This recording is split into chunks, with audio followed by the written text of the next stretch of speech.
Braun Breaker successfully defends his World Heavyweight Championship at Bash in Berlin 2026 in Germany. The unpredictable badass is still the World Heavyweight Champion, the same title he betrayed Seth Rollins for. He betrayed him to win this World Heavyweight title in SummerSlam 2026 and is continuing to remain dominant. But as we move on, in the post-show of Bash in Berlin, the ring general Gunther, who gained a massive victory in front of his own fans as well, approaches the World Heavyweight Champion. He tells him that he has his sights on the biggest prize of Monday Night Raw, and he is planning to win that title for the third time in his career. And as always, Braun Breaker responds by trash talking and aggressive attitude, as this dream match may happen very soon, and this time it's all about the World Heavyweight Championship. It's the Raw after Bash in Berlin, and Chad Gable is winning a #1 contenders match to earn an Intercontinental Championship match against Finn Balor, the new Intercontinental Champion, and the match will take place at the next premium live event in Riyadh, Saudi Arabia, Crown Jewel. Finn Balor knows who his next opponent is, and he knows that the leader of the American Made is one of the best technicians in WWE today. But as we saw in the post-show of Bash in Berlin, Gunther has his sights on the World Heavyweight Championship, and that is why he goes to Adam Pearce's office and requests a World Heavyweight Championship match against Braun Breaker as soon as possible. However, Adam Pearce tells Gunther that he cannot give him a direct shot at the World Heavyweight title, but he will start a tournament, which Gunther is part of it, and it will start next week. The winner will get a shot at the World Heavyweight Championship and will face Braun Breaker at Survivor Series, and if Gunther wants the World Heavyweight title shot, he has to earn it. The Women's Intercontinental Champion, Bayley, has successfully defended her title. The role model has been on a roll ever since winning this championship, and she successfully stood tall against all of the challengers so far. But as she's celebrating her victory, she is attacked from behind by the returning Zoe Stark. She was injured in 2025 and was taken out of action with an awful knee injury, and she finally returns and she has her sights on the Women's Intercontinental Championship. She attacks Bayley and nails her with a Z360. Stark clarifies everything. But what is not clarified is what Karrion Kross wants from Randy Orton. Because ever since Randy Orton has moved on to Raw, Karrion Kross has been trying to work on his mind, just like he did to Sami Zayn. And Kross tells Randy that he wants Randy to bring back his old Viper if he wants to become the face of WWE again. But Randy knows what Kross wants to do, and he wants him to be in the ring next week so they could settle their problem. Now it's time for the main event, where the Motor City Machine Guns are challenging Pretty Deadly for the World Tag Team titles. This was a pretty difficult path for the Motor City Machine Guns to earn another shot at the World Tag Team titles, and they successfully defeat Kid Wilson and Elton Prince to become your new WWE World Tag Team Champions. This is the second championship win of the Motor City Machine Guns in WWE, and they are planning to dominate Monday Night Raw, something they couldn't actually do when they were champs on SmackDown. But Monday Night Raw is over, and we move on to NXT on Tuesday. There's a match between Javon Evans and Trick Williams to finally settle their problem, but as the ref was distracted to fix the turnbuckle pad, Trick Williams nails a trick shot to Javon Evans, and he successfully pins him to earn this massive victory over the young OG. However, after the win, NXT's general manager Ava wants him in his office, and the cameraman reached them a bit late because we cannot completely understand what they're talking about, but what we can understand is that Trick Williams is going to take a couple of weeks off. We don't know that was this Ava's idea because she wanted to talk to Trick, or was this Trick's request. Whatever reason behind this is, Trick Williams doesn't have any problem with it, and he leaves. But as Ava turns her attention from Trick, there's another man waiting for her. There's Ricky Saints, who is owed an NXT Championship match and wants to know when this championship match will take place.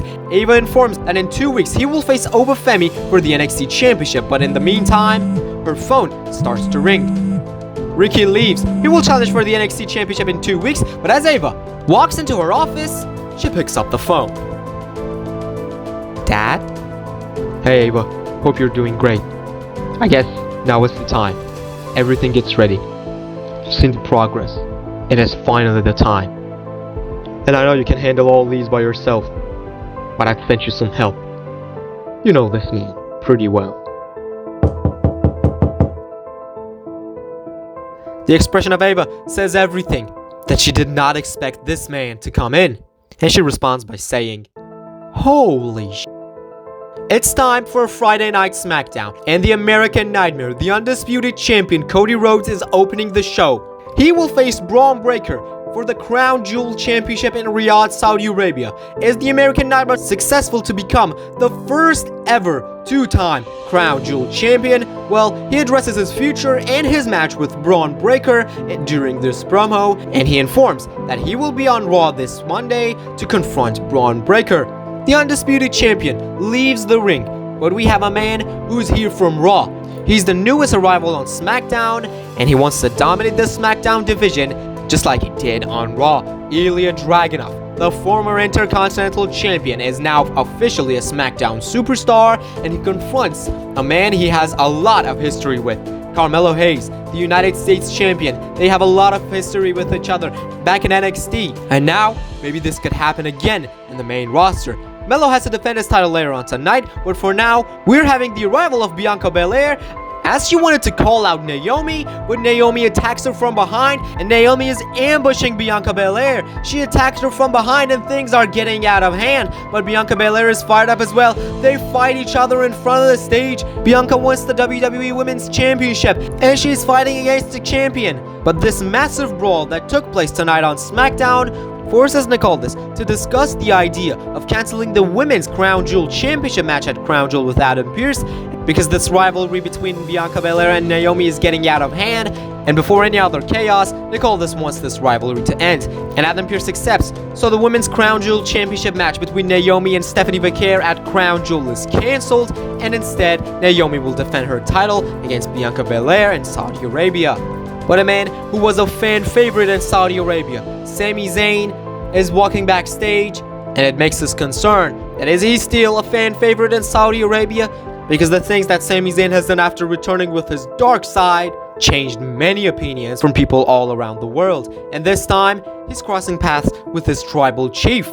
The man who was the honorary Usos bloodline at some time is now trash talking against the tribal chief. But Sami leaves, and we move on to the main event, where Carmelo Hayes is going to defend his United States Championship against Andrade, and after a couple of matches, this is finally the final rivalry match between Carmelo Hayes and Andrade, where Andrade finally comes out successful to win the United States Championship and dethrone Carmelo Hayes. After the match, Andrade offers a handshake to Melo, but Melo denies and doesn't want to shake hands with the man who took the title off him.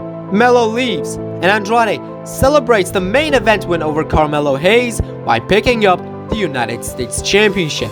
But this is not when SmackDown goes off the air, because we see some footage backstage between the Women's United States Champion, Sol Ruca, where she's talking to a person, and that person was not scheduled to be here. And it seems that person doesn't want others to know that she's here, but she's caught in 4K, and that is Ava. She's talking to Sol Ruca. We somehow hear what she's telling Sol. Come on, Sol. You can return to NXT. You can be the face of NXT. Ava, I was the face of NXT. Now I'm the United States Champion here on SmackDown. Why would I return to NXT? No disrespect, NXT's my home. But at least I can't do it right now. We've had many champions that returned to NXT. Main roster champions that returned to their home. You can do it, Sol. This time could be different. What do you mean it's different? And if it's different, could you please tell me what the difference is? I can't give you much information right now. Then I'm not accepting, Ava. With all due respect, I'm staying here on SmackDown. It's Monday Night Raw, and CM Punk is in Adam Pearce's office talking to him, and of course it's better to say complaining about not being in the World Heavyweight Championship tournament. Punk says, "Pearce, could you please explain to me what the hell are you doing? After all these years, I didn't want a direct World Heavyweight Championship match, but at least you could have put me in the tournament." Punk, I'm really sorry. I know you deserve it. It's not about you don't deserve it, but this tournament is a little bit different. Yeah, of course, it is different. The difference is, this tournament is so damn stupid that you have Ludwig Kaiser and Dominic Mysterio who did nothing in this tournament, and you don't have me in it. You didn't even give me a chance to qualify for the tournament, let alone being in it. Punk, I completely understand.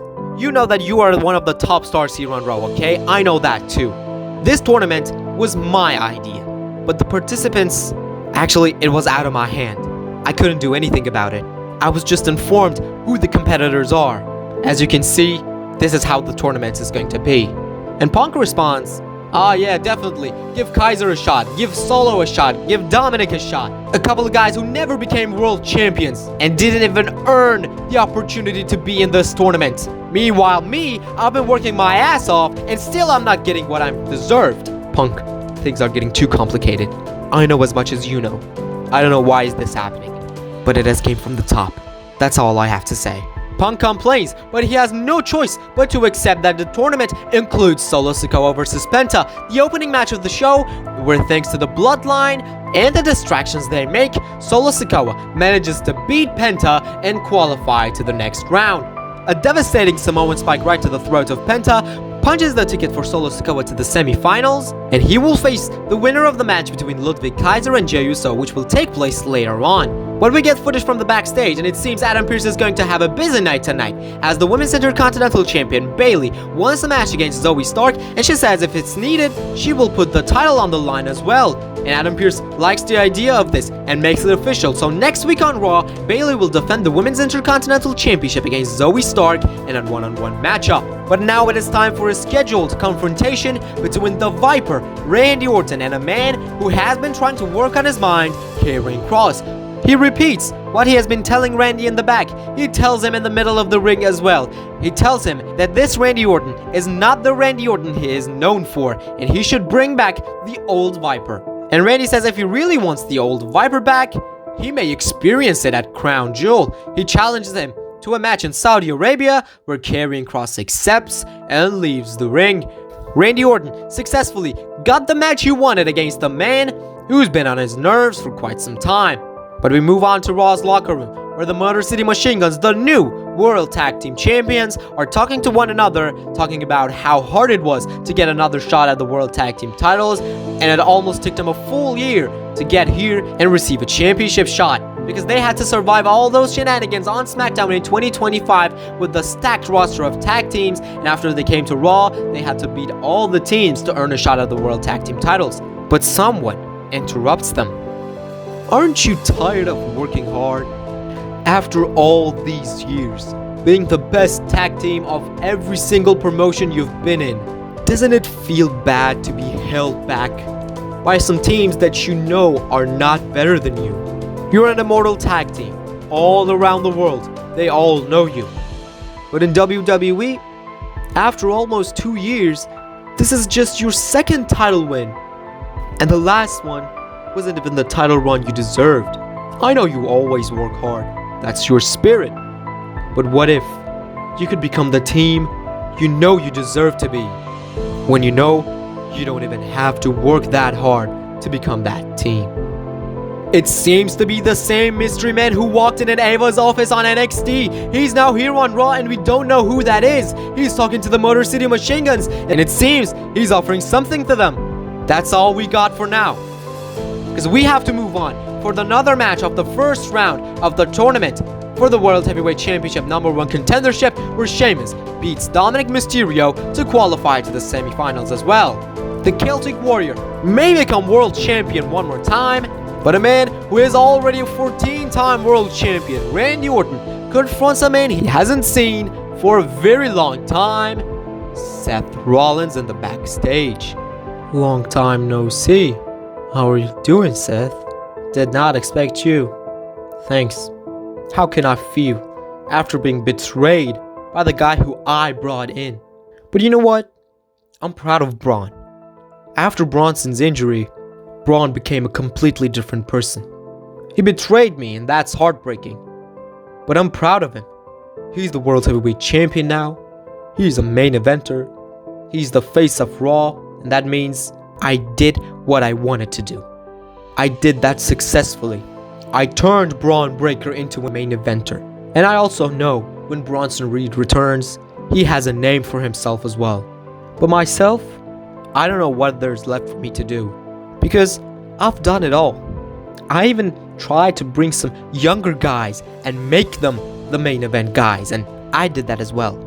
So, I don't know what else I have left to do. No one wants me.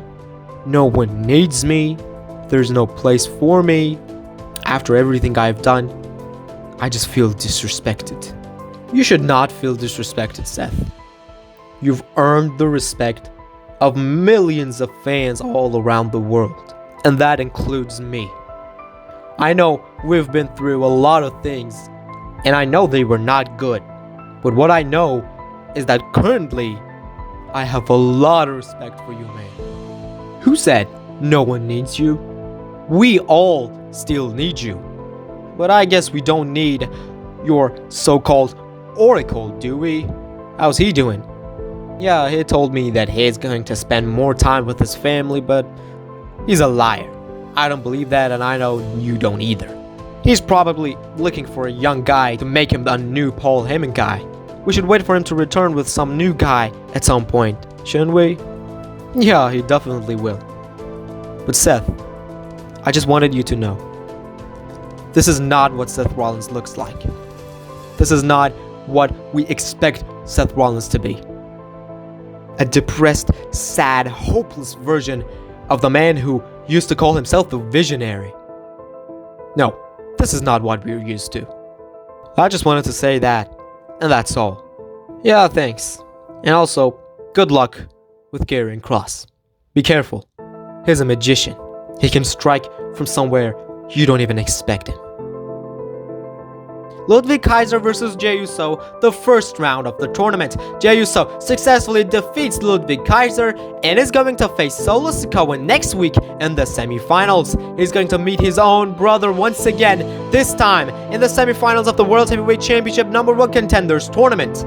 But a man who is already a #1 contender is Chad Gable, and is the #1 contender to the Intercontinental Championship, and his American maid is beating the living hell out of the Intercontinental Champion Finn Balor. And after their decimated Finn, they leave the ring. But after Finn somehow got back to his feet, he picks up a mic.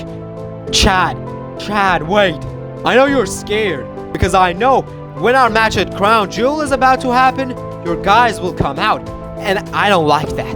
But I like to beat them badly, so face me in a tag team match next week. But if you lose, you cannot accompany your leader to his match against me at Crown Jewel. Finn Balor challenged them to a tag team match next week, but it's now time for the main event. A dream match is happening. Gunther versus Rusev. The winner will go to the semifinals, and Gunther, in a massive, memorable matchup, manages to defeat Rusev, and Rusev passes out after being locked in the sleeper, and Gunther qualifies to the next round and will face Sheamus in the semifinals next week.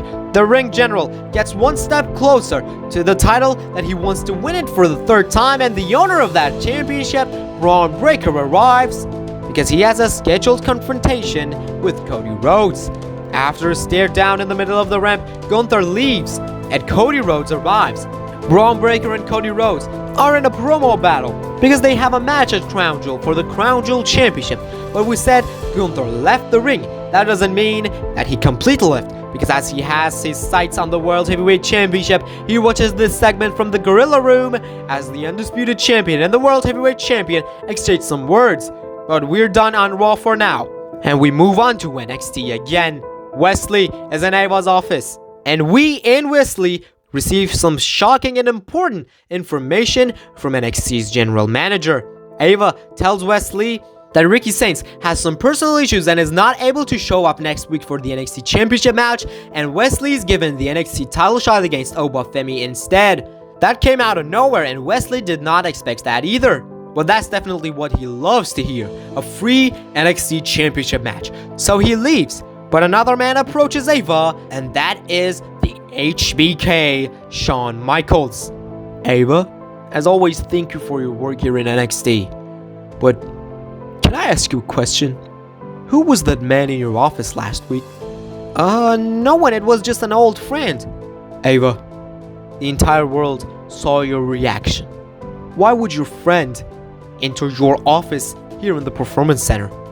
Come on, it was an old friend, he just... Don't lie to me, Ava. You were talking to your father before that.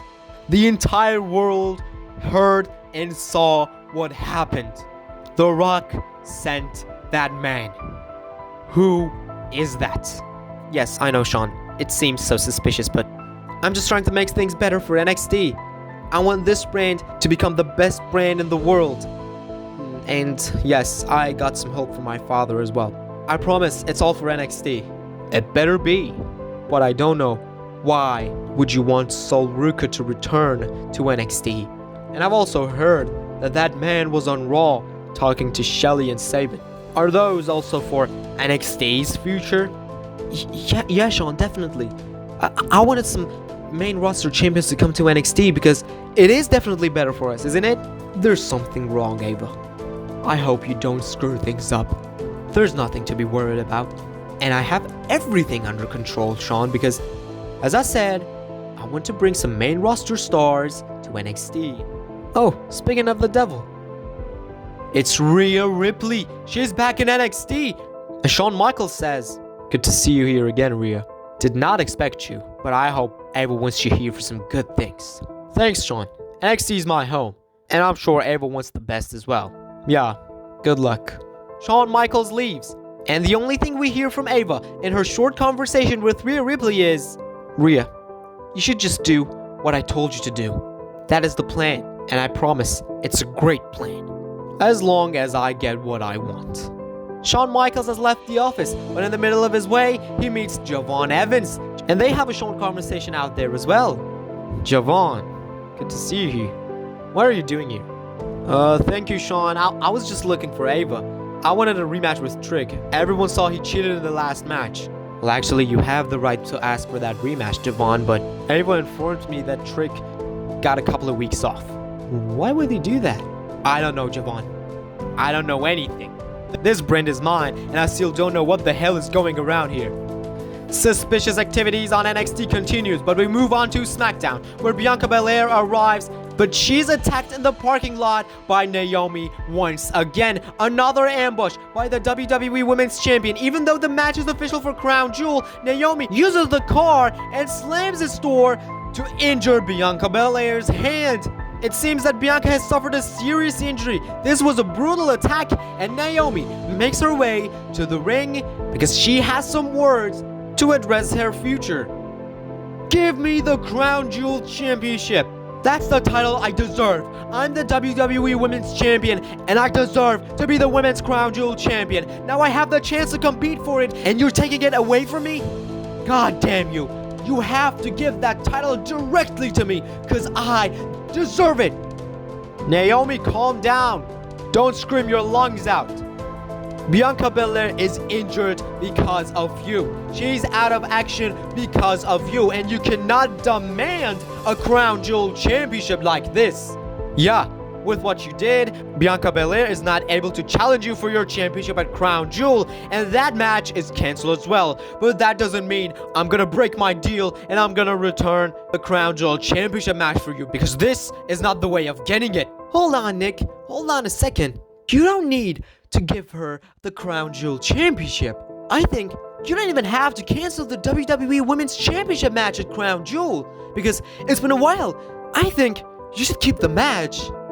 And now that Bianca is injured, you can put someone against Naomi who can put her down in her place. Well, Jade, actually, I like the sound of that idea. It is official. You still have to defend your title against Jade Cargill. Hope this time you could understand that injuring someone is not the way of getting what you want. Nick Aldis has made it official. After Naomi injured Bianca Belair, she wanted the Crown Jewel Championship back, but instead, she got Jade Cargill. In the backstage, the new United States Champion Andrade meets the former champ Carmelo Hayes, and after Andrade's last week title win, he only says one thing to Carmelo Hayes: "Next time, think twice before rejecting my handshake offer. Next time, when I want you to shake my hand, do it, because it's better for you. I know something you don't, but if you shake my hand next time, things will be much different. I may even give you another United States Championship match. So be careful. When you shoot next time, you don't miss." What did Andrade mean by that?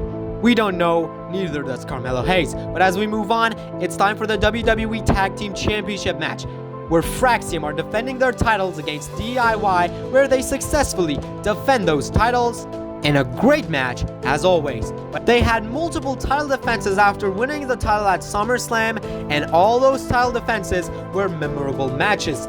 Nathan Frazer and Axiom are proving that they are deserved to hold those titles, but after they leave the ring, they watch DIY fall down because Tommaso Ciampa turns on Johnny Gargano, and this is the end of DIY as we know it. This is going to be a new path for both Tommaso Ciampa and Johnny Gargano, and maybe their paths will even cross in near future.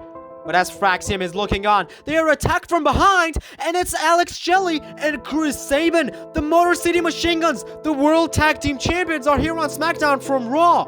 And they're ambushing the champions of SmackDown. Whatever reason is behind this, it is because they accepted the offer of that man on Raw. They beat the living hell out of Nathan Frazer and Axiom, and they are standing tall. But the Women's Tag Team Championships will be on the line at Crown Jewel, where the champions, Alba Fire and Piper Niven, will defend their titles against the #1 contenders, the Kabuki Warriors. But there's another man who's in the middle of an interview with Kathy Kelly, and Kathy asks that after his confrontation with Carmelo Hayes last week, it looked like he has his sights on the United States Championship. And she asks him that what are his thoughts that now Andrade is the United States Champion. Ilya responds, "It doesn't actually matter who the champion is, because I came here to win and become champion. It doesn't matter if it's someone that I have beaten before or if it's someone I have never faced before. I'm still gonna try my best to win the US." Hold on, Oos. Don't go too far. The United States Championship is not gonna be yours, Oos. Because I'm still here, and everyone knows that I deserve a shot. I deserve to finally win my first ever singles title in WWE after these long years. Jimmy, I'm glad to see you. Calm down. There are only few titles and many contenders. You don't need to argue this much. You don't need to scream. If you want a title shot, you can earn it, just like I am going to do. And if beating you means that I can get a United States Championship match, then I'm definitely going to do it. I will not hesitate, Jimmy. So you won't hesitate, huh? I won't hesitate either when I want to smash your face by delivering a kick to knock your teeth out of your mouth. Fighting spirit. That's what I have to. But this is not the time. I will do what I say I will do in the middle of the ring. So for now, I'm just gonna wish you luck for the rest of the night.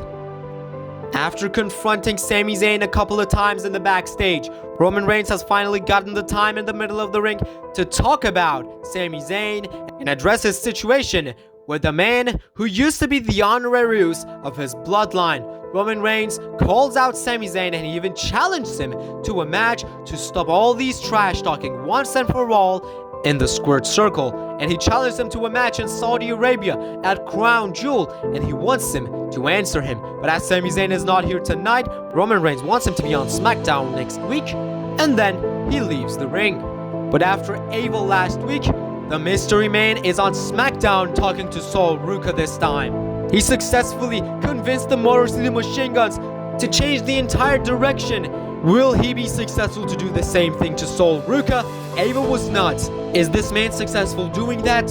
Well, Sol Ruka is getting caught by Kathy Kelly, who sees her talking to that mystery man, and Kathy says, "Ladies and gentlemen, the mystery man that we've been looking for weeks, that appeared on Raw as well, it looks is here on SmackDown, talking to Sol Ruka."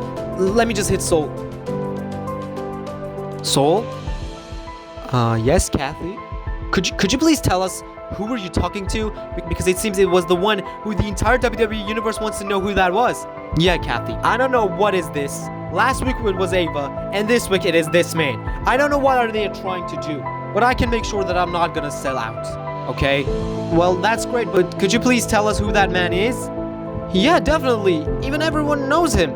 Before she could say who that was, Zoe Stark is here on SmackDown as well, attacking Sol Ruka, taking the Women's US Champ down with a super kick. Stark has an Intercontinental Championship match this Monday on Raw, where we move on for the main event of SmackDown, and it's Braun Breaker and Cody Rhodes confronting one another one more time, where this time, things are getting heated up.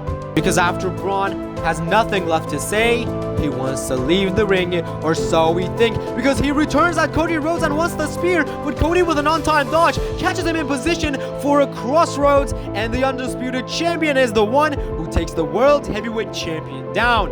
And we move on to the last Monday Night Raw before Crown Jewel. And in the World Heavyweight Championship semifinals, Solo Sikoa versus Jey Uso. Thanks to the bloodline, Solo manages to get the upper hand against the Yeet Man, and he delivers a massive Samoan spike right to the throat of Jey Uso, just like he did to Penta last week, and he qualifies to the finals. Solo Sikoa is about to get a World Heavyweight title shot at Survivor Series, and the only thing he has to do is to win the finals match. But then we see the WWE Tag Team Champions Frax Team arriving on Raw, and they meet Adam Pearce. But Adam Pearce was not expecting them to be here, so he shouts to them, guys, I know, but you cannot be here right now. I take responsibility and I apologize because of that attack on SmackDown. Those are my superstars, and I should prevent them from doing anything crazy. I will promise that won't happen again, but you cannot be here right now and ruin my show, okay? Nick Aldis didn't tell me that you are coming. Well, we didn't even tell Nick that we were coming either. We want Alex Shelley and we want Chris Sabin. They attacked us last week after our match, and we want our revenge. Yes, Pierce, we know that you don't have any plans for this, but we didn't have plans for their ambush last week either, okay? So please, let us do what we're good at. I cannot let you do that, gentlemen. With all due respect, I'm gonna call the security team, and they're gonna escort you out of the arena as soon as possible. The tag team rivalry continues, but another tag team of Monday Night Raw representing the American Made are the Creed brothers. They are going to face the Intercontinental Champion Finn Balor and a mystery tag team partner. If they lose, they're banned from ringside, and that partner is...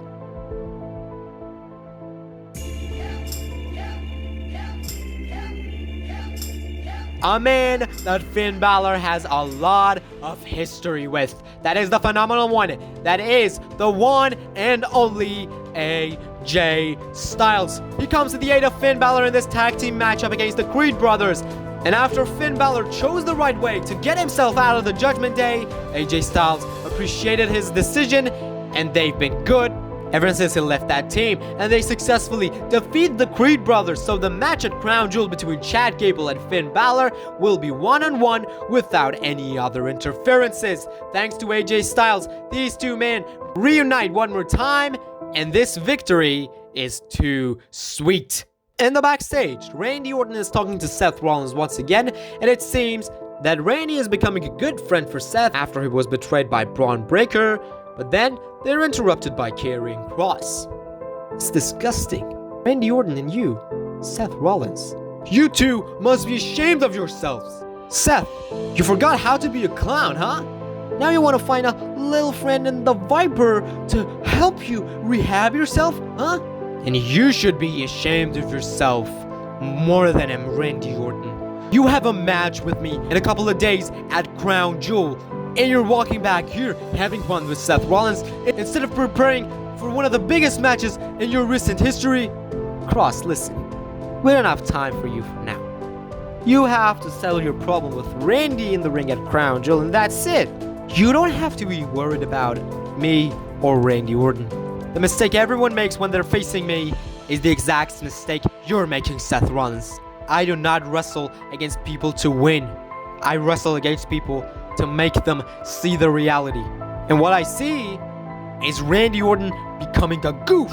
He's not the Viper he was known for anymore. Seth, did he just call me a goof? Randy Orton has heard enough, and he delivers a thunderous uppercut to Karrion Kross, and he and Seth Rollins leave the scene. But after a couple of seconds, Karrion Kross gets back to his feet, and his face says everything. He laughs at them while he's looking at them leaving. And it seems he got what he wanted. But now it's time for the Women's Intercontinental Championship match between Bayley and Zoe Stark. And Zoe attacks Bayley before the match, targeting her leg. However, Bayley tries to fight back as she's defending the title with an injured leg, but Zoe Stark keeps surviving. But eventually, the sniper delivers a kick right to the same injured leg, and she follows it up with a knee strike and another one in the Z360 style, to win the match and pin Bayley to become the new Women's Intercontinental Champion. But it seems Zoe Stark is not done yet. Zoe has become a completely different person now. She attacked Sol Ruco on SmackDown, and now she wants to punish Bayley. She grabs a steel chair from under the ring, and she's slamming it right on the leg of the role model. And another steel chair shot is enough to add insult to injury. Zoe Stark is your new Women's Intercontinental Champion. And she just didn't take the title. She also took Bayley out of action. But now, it is time for the World Tag Team Champions to explain why they did what they did on SmackDown to Fraxium. They say that they are the best tag team in the world. They are the best tag team of all time on several promotions, and they want to be that on WWE as well. And they don't want any other undeserved tag teams to prevent them from becoming the immortal team that they can easily be. But then, backstage footage is being showed on the Titantron as Fraxium, Fraser, and Axiom have taken out the security guard. We're supposed to escort them out of the arena, but they're still here in the arena, and they run to the ring. MCMG also wants to strike against them. Sabin goes to fight them face to face, and Shelly wants to whip him from under the ring.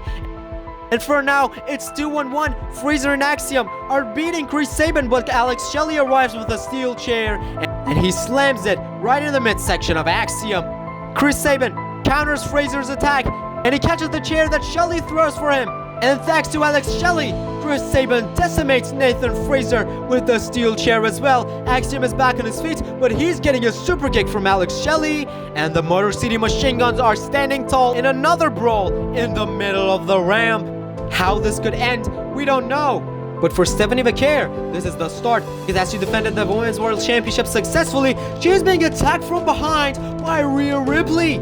She is back on Raw for the first time since SummerSlam, the same place she lost the title to Stephanie McCare. And she's now attacking La Primera. She clarifies why she did that, and that is the Women's World Championship. Something she doesn't want to leave without it.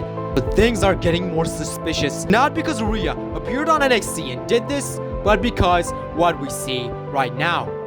Because Braun Breaker is calling out Cody Rhodes once again, as he was taken down with a crossroads on the previous episode of Friday Night SmackDown, and he wants Cody out here. And we did not expect this, but instead of Cody Rhodes, here comes Ava. After suspicious activities on SmackDown and NXT, she's now here on Raw, confronting the World Heavyweight Champion. Braun, listen, I don't know how much time I have here. I told everyone I have to make an announcement about NXT, Raw, and SmackDown, and that's why I am allowed to be here. But that's not actually what I am here for. Join us. I know you, and I know what a great unpredictable badass you are. That is the exact same reason you became the World Heavyweight Champion. And you received that crossroads from Cody Rhodes? That is not a problem right now. Because now you wanted to get revenge on Cody Rhodes. See what's happening? That's the undisputed champion you wanted out here. That's how easy things could be for you. You could lead this industry to a new picture. To a picture that you are in charge. And there will be no more guys like Cody Rhodes. Gunther music hits. He has a match in the main event, but he interrupts because he has some words for Braun Breaker. But before he could make his entrance, the same hooded man who attacked Cody Rhodes in the backstage is here and is attacking Gunther in the middle of the ramp. We don't know who this man is, and after attacking Gunther, he leaves. And it's better to say, he escapes. Ava continues. Braun, do it before it's too late. Do it before. Then her microphone is suddenly cut off. So that's why Ava shouts on Braun Breaker so Braun could hear him. But Braun wants more information. Braun wants more answers. But Ava does not have any more time. She leaves the ring and she runs to leave through the crowd like she's escaping. And Braun Breaker is confused, just like every single one of us. And Raw goes to the commercial breaks, and when they return, it's time for the main event. Even though Gunther was attacked by that hooded man, he still manages to defeat the Celtic Warrior Sheamus by delivering an avalanche powerbomb and then locking him in the sleeper hold to qualify for the finals. He will face Solo Sikoa next week. But what is actually happening? CM Punk has his eyes on this as well. And this is only the beginning. Now it's time for NXT, and we start with a suspicious activity because now the NXT champion Obafemi, who has to defend his title later on that night, is attacked in the parking lot. But it's also announced that the new United States Champion Andrade will be coming home, appearing on NXT to deliver an open challenge as he wants to defend his new United States Championship against some NXT talent. As he's waiting to get the answer of the open challenge, the music of the young OG, Javon Evans, hits. He has been in a rivalry with Trick Williams, but as Trick beat him by cheating and then took a couple of weeks off, Javon has nothing to do, so he answers an open challenge. But we have another homecoming arrival in NXT, and that is Carmelo Hayes. The crowd explodes. The star power is maximized here in the Silver brand, and Carmelo Hayes, who has been feuding with Andrade for quite some time, wants to answer this open challenge on NXT. However, Andrade tries to help Javon Evans as he has a lot of respect for him. He helps him, and then he returns to the ring. But as Javon has recovered, it seems to be a 2-on-1 situation, and if a fight is about to begin, Carmelo Hayes is outnumbered. Javon Evans joins Andrade in the ring as well, and Carmelo Hayes is surrounded by two men he got a problem with. As the stare down continues, Andrade suddenly snaps against Javon Evans. He takes him down with a massive clothesline, and the unexpected happens. NXT is hosting this massive segment where Andrade seems to be aligning himself with Carmelo Hayes, who delivers the message to Javon Evans and tells Carmelo Hayes to climb the ropes, and Carmelo does climb the ropes to land with a nothing but net right on the top of the head of Javon Evans. And then Melo picks up a mic and says, "My NXT, thank you for giving us the scene to tell the world how the most powerful alliance looks like. This is a new path for me, for Andrade, for the United States Championship, for NXT. And you may know that this is a new path for the entire WWE as well." This was all part of the plan all along. Andrade was never here to defend his United States Championship. He just wanted to use the scene for this shocking turn of events, where we continue witnessing the weird activities from NXT as Ricky Saints, who was thought to be having personal issues and can't appear here tonight on NXT for his NXT Championship match, is on NXT and is arguing with Ava, complaining about his NXT Championship match being cancelled. And Ricky is shouting at the NXT General Manager, "Who the hell told you that I have personal issues? Why would you cancel my NXT Championship match? I worked my ass off for this title shot, and you're taking it away from me? Come on, Ricky, why are you shouting? It's just an NXT Championship match. The winner of West and Oba tonight can give you the next NXT Championship match. That's not a problem." The NXT Championship match is not the problem. The fact that you're taking my championship match away from me is the problem. But you know what? I'm out. Screw all these. I'm not here anymore. What do you mean by that? You can't do this easy. Yes, of course I can. Ava, what have you done again? You're tearing the PC roof down. Because there's a lot I need to hear from you, Ava. I've kept my mouth shut long enough. There are meetings that I'm not invited to. There are people working with us that I don't even know who they are. Decisions being made without me. And last night, what was that, Ava? What the hell are you trying to do? Why would you want all of those main roster stars to join you? You want to explain what the hell's going on around here? I understand you're confused, Sean. But let's be clear. I've been doing what's best for NXT. Elevating it. You mean selling it out? Letting outsiders call the shot? While I'm left in the dark? This is my brand, Ava. I'm building this place. No, Sean. You saved it. And for that, you'll always be respected. But it's time for something bigger. Something electrifying. You're working with him, aren't you? My father believes in NXT. My father believes in true talents. And so do I. We just believe it needs the right leadership. Ava, what's this? You're no longer needed in a leadership role here, Mr. Michaels. I didn't tell you anything in the past couple of weeks, but now it is finally the time. The stage is set. You're being relieved of your duties. Thank you for your work, but you're not in charge anymore. You're serious? Ava, stop kidding. You don't even have the power to do this. I don't, but my father has. But Sean, you've always taught us about respect. So please, don't make this harder than it has to be.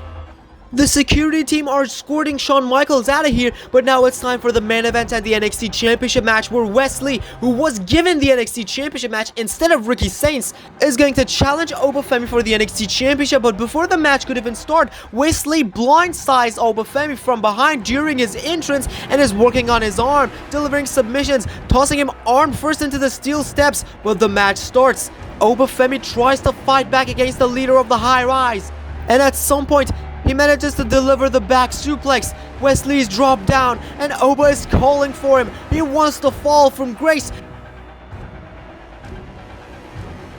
He picks him up, but Wesley somehow manages to calm down and counter the attack. Then he goes after the arm once again, the same arm. He attacked during his entrance and worked on it before the match could even start. Obafemi is screaming in pain. Remember, he was also attacked in the parking lot by a mystery man. And Wesley follows it up with a springboard cardiac kick right to the skull of the NXT champion, and that's it. Wesley finally achieves glory after all these long years. Wesley finally becomes your NXT champion. He finally becomes the face of the silver brand, and Wesley is standing tall. Obafemi seems to be taken out of action with an arm injury caused by Wesley and that mystery attacker in the parking lot. But now we move on to SmackDown, where Roxanne Perez is here from Raw talking to Julia, and we hear from them that they're talking about joining this new side, that The Rock, Ava, and a mystery man are in charge in that. And during their conversation, Roxanne Perez turns her attention to a woman that is walking past them, and that woman is the same star that has a match at Crown Jewel for the WWE Women's Championship, Jade Cargill. And Roxanne says, "At least when we join them, we won't be stealing others' opportunities like she's doing. We would be earning our opportunities." What did you just say, kid? I just said some facts of life, Jade. Well, I'm excited to see, are you gonna remember those facts of lives when I'm gonna beat the living hell out of you tonight? So you're challenging me to a match, right? No, I'm challenging you to a punishment. This conversation leads to a one-on-one matchup later on that night on SmackDown, where Jade Cargill successfully defeats Roxanne Perez and gains momentum towards her match at Crown Jewel for the WWE Women's Championship against Naomi. Cargill replaced the injured Bianca Belair to earn this shot, and Naomi won't like to see the woman who beat her twice gain momentum ahead of their third match. But as we move on, in the backstage, there is Nick Aldis talking to the WWE Tag Team Champions Nathan Frazer and Axiom as a tag team rivalry between them and the Motor City Machine Guns is heating up. Nick Aldis informs that he has spoken to Adam Pearce, and next week on SmackDown there will be a one-on-one matchup between one half of Fraxium and one half of the Motor City Machine Guns. And after Fraxium got what they wanted, they leave. But Nick Aldis has some other people to deal with, and that are the new allies on Friday Night SmackDown: the United States Champion Andrade and the former champion Carmelo Hayes. No one would have thought that these two would align themselves with one another, but it seems now they have done, and Andrade tells Nick Aldis, "Nick, as the United States Champion, I want to choose my next opponent. I want to give Carmelo Hayes a shot at this United States Championship." Carmelo, it seems you shook his hand and it ended up being a great opportunity for you, huh? Well, I'm not used to seeing you two standing next to each other, but I guess I can make it official because I think these days, less people are looking for titles. They're just looking who to side with. Hey, listen, Nick. We didn't side with anybody, okay? We sided with each other. We are a powerful duo, and we are the most powerful duo you have in your brain, okay? So you better give us what we want, or we get what we want ourselves. Well, if you're not with them, I'm just concerned, why did you choose NXT as the scene to introduce your alliance to the world? We have our own reasons, Nick. For now, you better give us what we want, and that is a United States Championship match. But then someone interrupts him and says, "You have to earn it, Carmelo."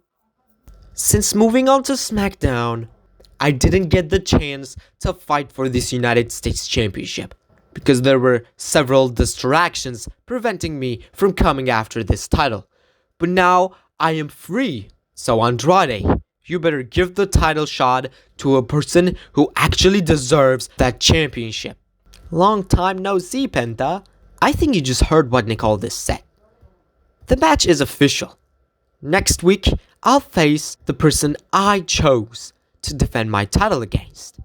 And that is Carmelo Hayes. You can stay back in the line.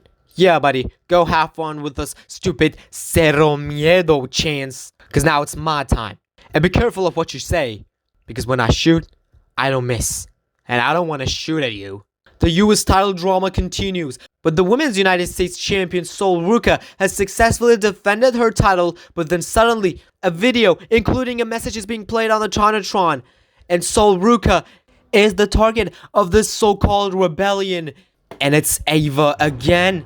She says, Sol, this is your last chance. We somehow got to the Tron, something we were not allowed to. So I think this explains how important this message is. It's not only to Sol, but it's to every man and woman up there in the main roster. Join us if you think you're The technical team somehow get back the Tron and the message is cut off, but the message was sent, and Sol Ruca is chosen to be the one who they want to convince to join them for the third time. But as we move on, in the backstage, we see that mystery man now talking to Aleister Black. Aleister Black is showing a darker side of himself ever since returning to WWE. But if he joins them, it could even be darker. But the undisputed champion Cody Rhodes is walking backstage, and he catches Aleister Black talking to that mystery man. Cody Rhodes caught the man the entire WWE is looking for. The mystery could finally be solved. Cody Rhodes quickly runs to see what is going on there, but with the corner of his eye, he sees someone down. It's Jimmy Uso. It seems he was attacked, and Cody Rhodes counts this as a more important thing to pay attention to. He meets Jimmy, and he asks him that what has happened, and Jimmy responds by saying, I don't know, I just suddenly got attacked. I don't know what the hell's going on. But what about you? You were in a hurry. What was happening? I just saw the man who has been convincing main roster stars to join them. He was talking to Aleister Black. Then what are you waiting for, Roos? Go and catch him. Cody Rhodes does the same thing, but there's no sign of Aleister Black and that mystery man. Instead, there's Nick Aldis, and Nick Aldis tells Cody Rhodes, Cody, I was just looking around for you. I received a... Nick, whatever you have to say, that's not important now. I saw the mystery man talking to Aleister Black. Haven't you seen them around here? No. I was walking around here looking for you. Then who was that? Did you see him? No. Jimmy was attacked, so I helped him out. Oh, come on. And that's not all, Cody. Attacks, talks, conversations.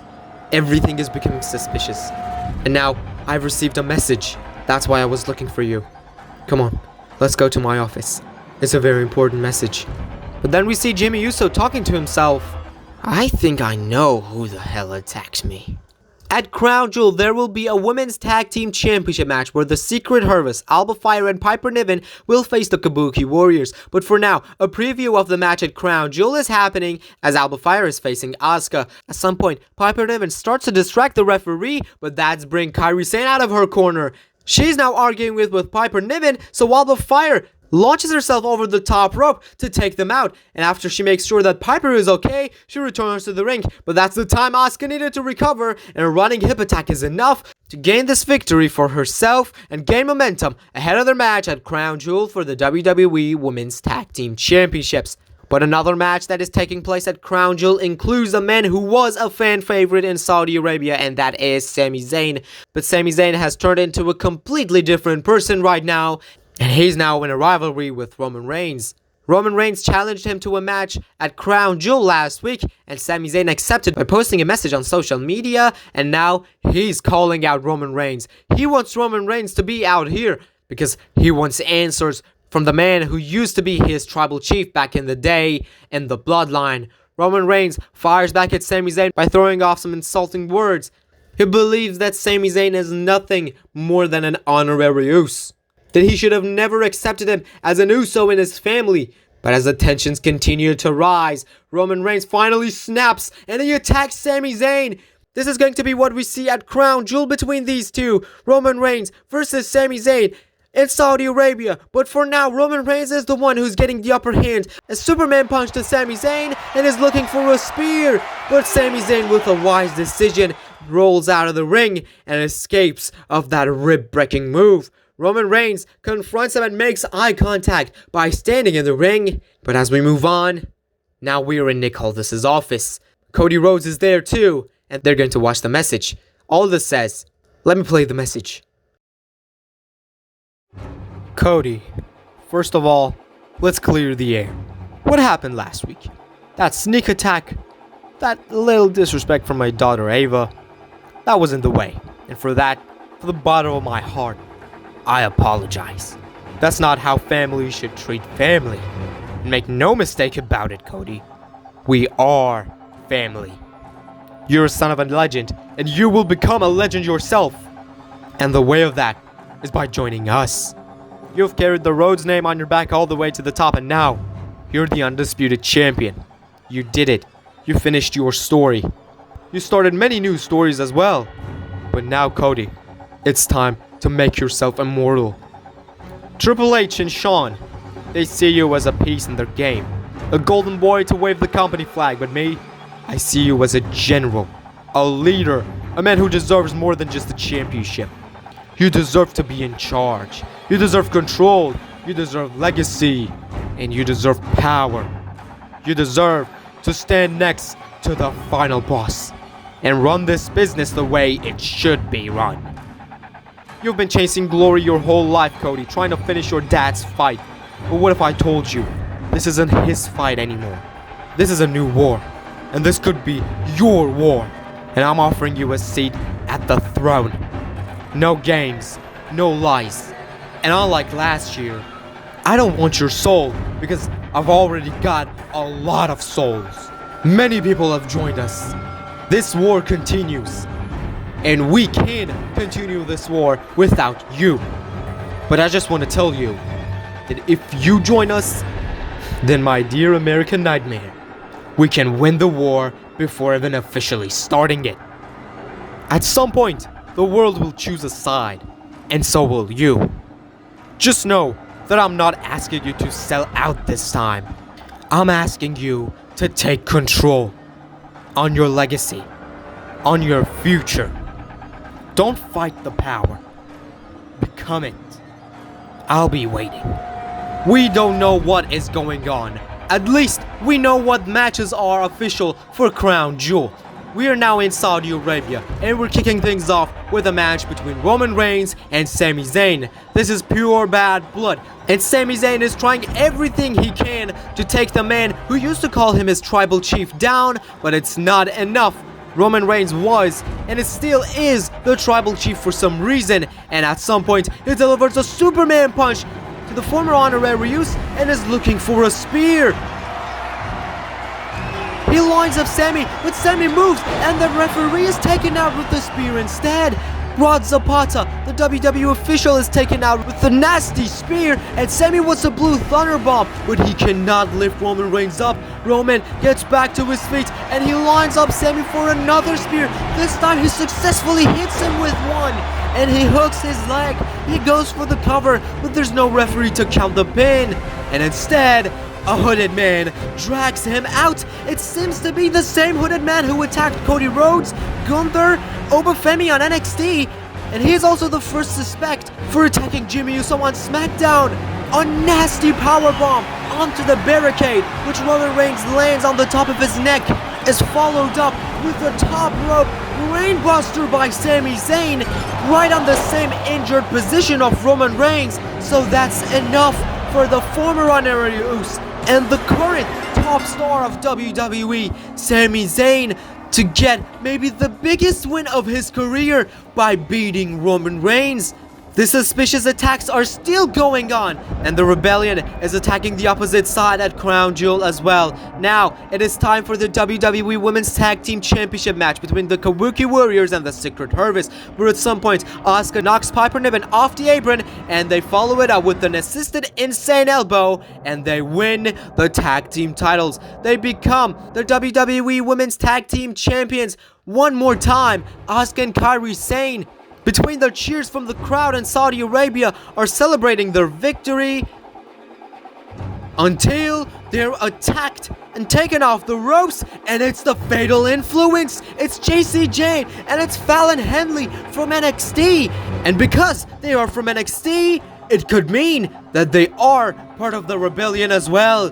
They took out the new women's tag team champions, and the attacks are still going on. 2 matches, 2 attacks. Will the third match include any other interferences? That's a very difficult question to answer, at least for now. And as the Creed brothers lost a tag team match to Finn Balor and AJ Styles, they're banned from ringside, so the match is one-on-one between Chad Gable and Finn Balor for the Intercontinental Championship. And Finn Balor manages to nail Gable with a coup de grace. And that's it. So Finn Balor successfully retains his Intercontinental Championship, and he's celebrating his victory where the lights suddenly go out. And when they're back, it's Aleister Black who nails Balor with a massive black mass. Third match, third attack. Aleister Black is also part of this rebellion. He was also talking to that mystery man, and we can be sure that he was the reason Aleister Black betrayed WWE. But now it's time for the WWE Women's Championship match. Naomi versus Jade Cargill. At least for now, neither of these women has joined the rebellion. And at some point, Naomi sends Cargill into the ropes, but instead she collides with the referee, and the referee is taken out. So Naomi removes the turnbuckle pad. But that is the exact same moment she's dragged out of the ring, and it's the returning Bianca Belair. Naomi was the one who injured Bianca and took her out of action.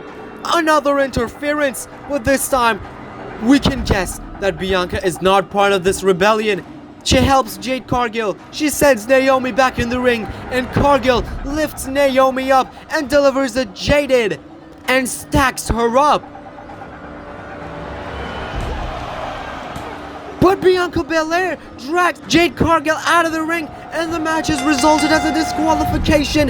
The EST is betraying her longtime friend, a former tag team partner, and Naomi wastes no more time as she escapes. Bianca sends Cargill back in the ring and enters it with a steel chair.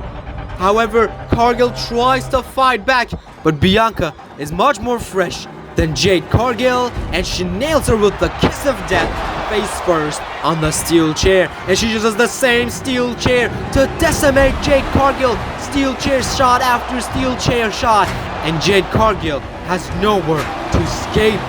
Is Bianca Belair part of this rebellion, or did she just do that because she thinks Jade Cargill will replace her?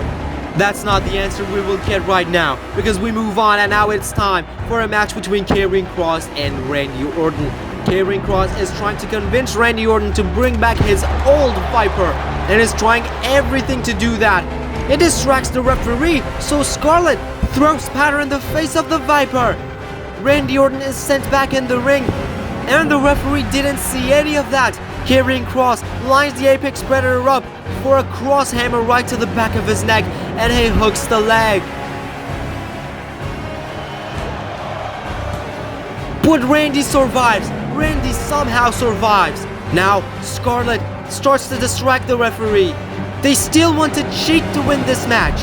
And Karrion Kross goes out and grabs a steel chair.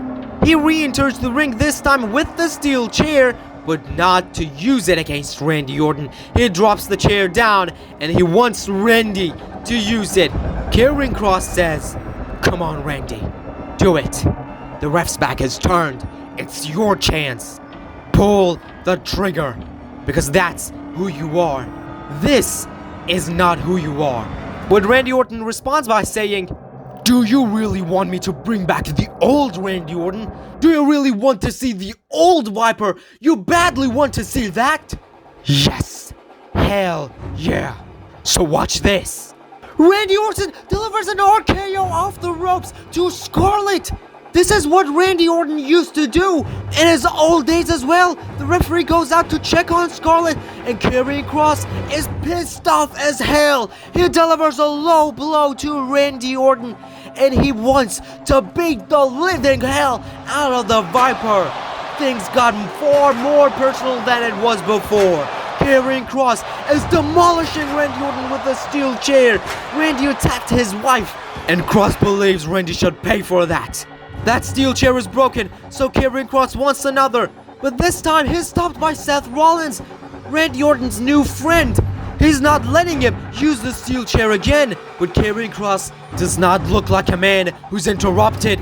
It seems everything is going as planned, and yes, it is, because we're witnessing the return of the Nigerian giant.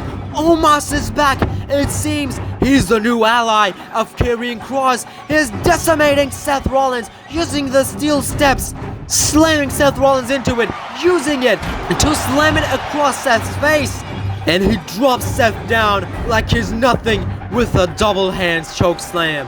Omos is back, and Karrion Kross picks up the chair and enters the ring, but Randy Orton has recovered and delivers an RKO. This is the chance for Randy to earn the victory, but if Omos lets him do, he drags him out of the ring and he clears the announce table. He puts the Apex Predator, the 14-time world champion, through the announce table like he's nothing.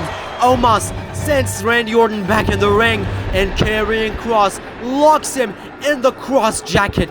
The referee also returns to the ring, and Randy Orton has nowhere to go, and he passes out. So Karrion Kross earns one of the biggest victories of his career over Randy Orton, thanks to Scarlett and thanks to Omos. This seems to be his new teammate, his new ally, his new friend. But now it's time for the main event, where we are going to have the Crown Jewel Championship. The world's heavyweight champion and the undisputed champion are going to collide. Braun Breaker versus Cody Rhodes. Both of these world champions were targets of this new rebellion. They wanted these two men to join them as well. Ava met Braun Breaker on Raw, and The Rock sent a message to Cody Rhodes on SmackDown. During this match, Cody Rhodes somehow manages to survive from a spear, and when Braun Breaker is looking for another, he manages to counter, and then he delivers a beautiful Cody cutter from the top rope, and is calling for the Crossroads. This could be it. Cody could become the only two-time Crown Jewel champion, but then someone is removing their turnbuckle pad, and it seems to be the same man who was trying to convince WWE superstars to join the rebellion, the same man who walked into Ava's office and is aligned with The Rock. As the referee saw him removing the turnbuckle pad, he's distracted, and Cody Rhodes nails Braun Breaker with the Crossroads, but the referee is distracted, and when he returns, he counts. But it's too late as Braun Breaker kicks out, but the crowd is exploding because it is revealed who it is. It is William Regal. People cannot believe what they're seeing. William Regal is back in business, and he's back in business starting to work with this rebellion. Cody Rhodes is shouting at referee. It was obviously more than a 3 count. But then Cody Rhodes realizes that William Regal is the man the entire company was looking to find out who it is. And this distraction is enough for Braun Breaker to get back to his feet. The man who's drawn with blood and now wants to break Cody Rhodes in half, and he does. A rib-breaking spear to the American Nightmare, and Braun Breaker is not done yet. He nails Cody with another one, breaking the ribs of the undisputed champion to become the 2026 Crown Jewel Champion. And William Regal enters the ring. Is Braun Breaker part of this rebellion?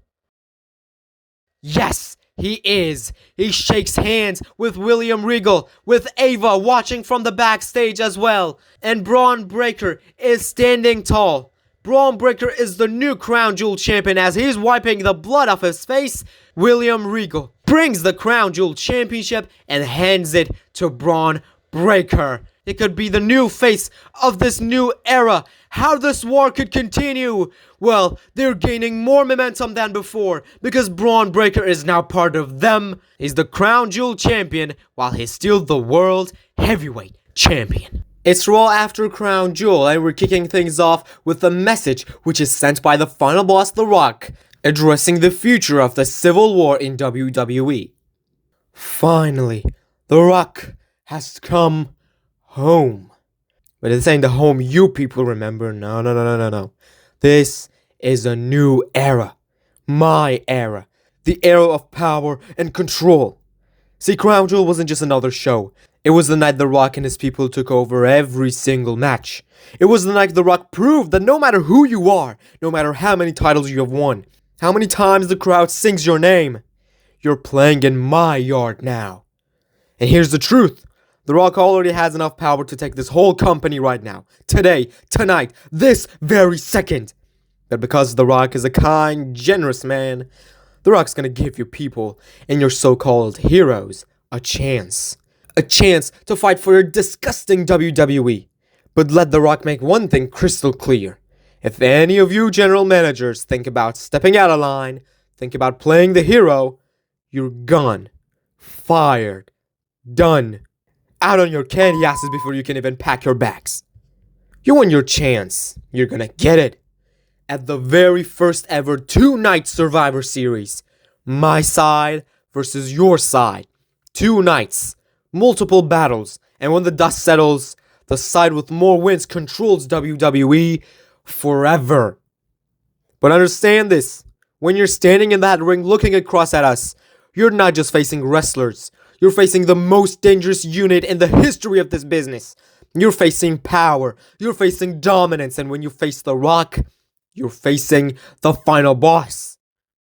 So bring your best. But remember, The Rock plays the game better than anyone else. And The Rock always wins. If you smell what the final boss is cooking.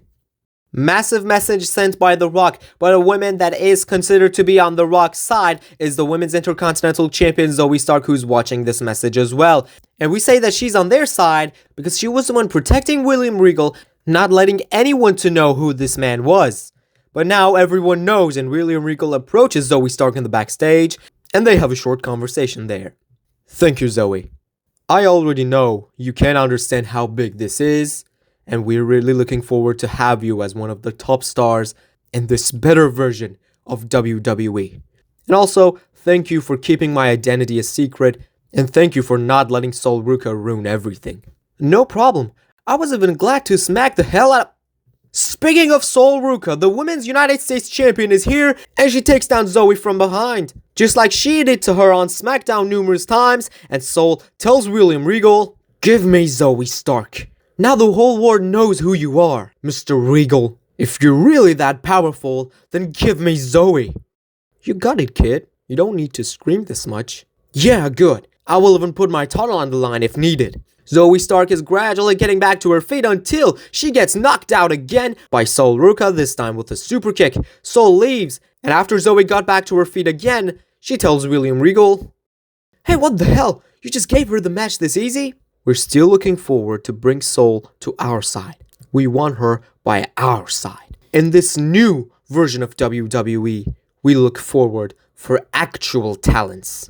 And also, if you want to be the top star, you gotta prove it, Zoe.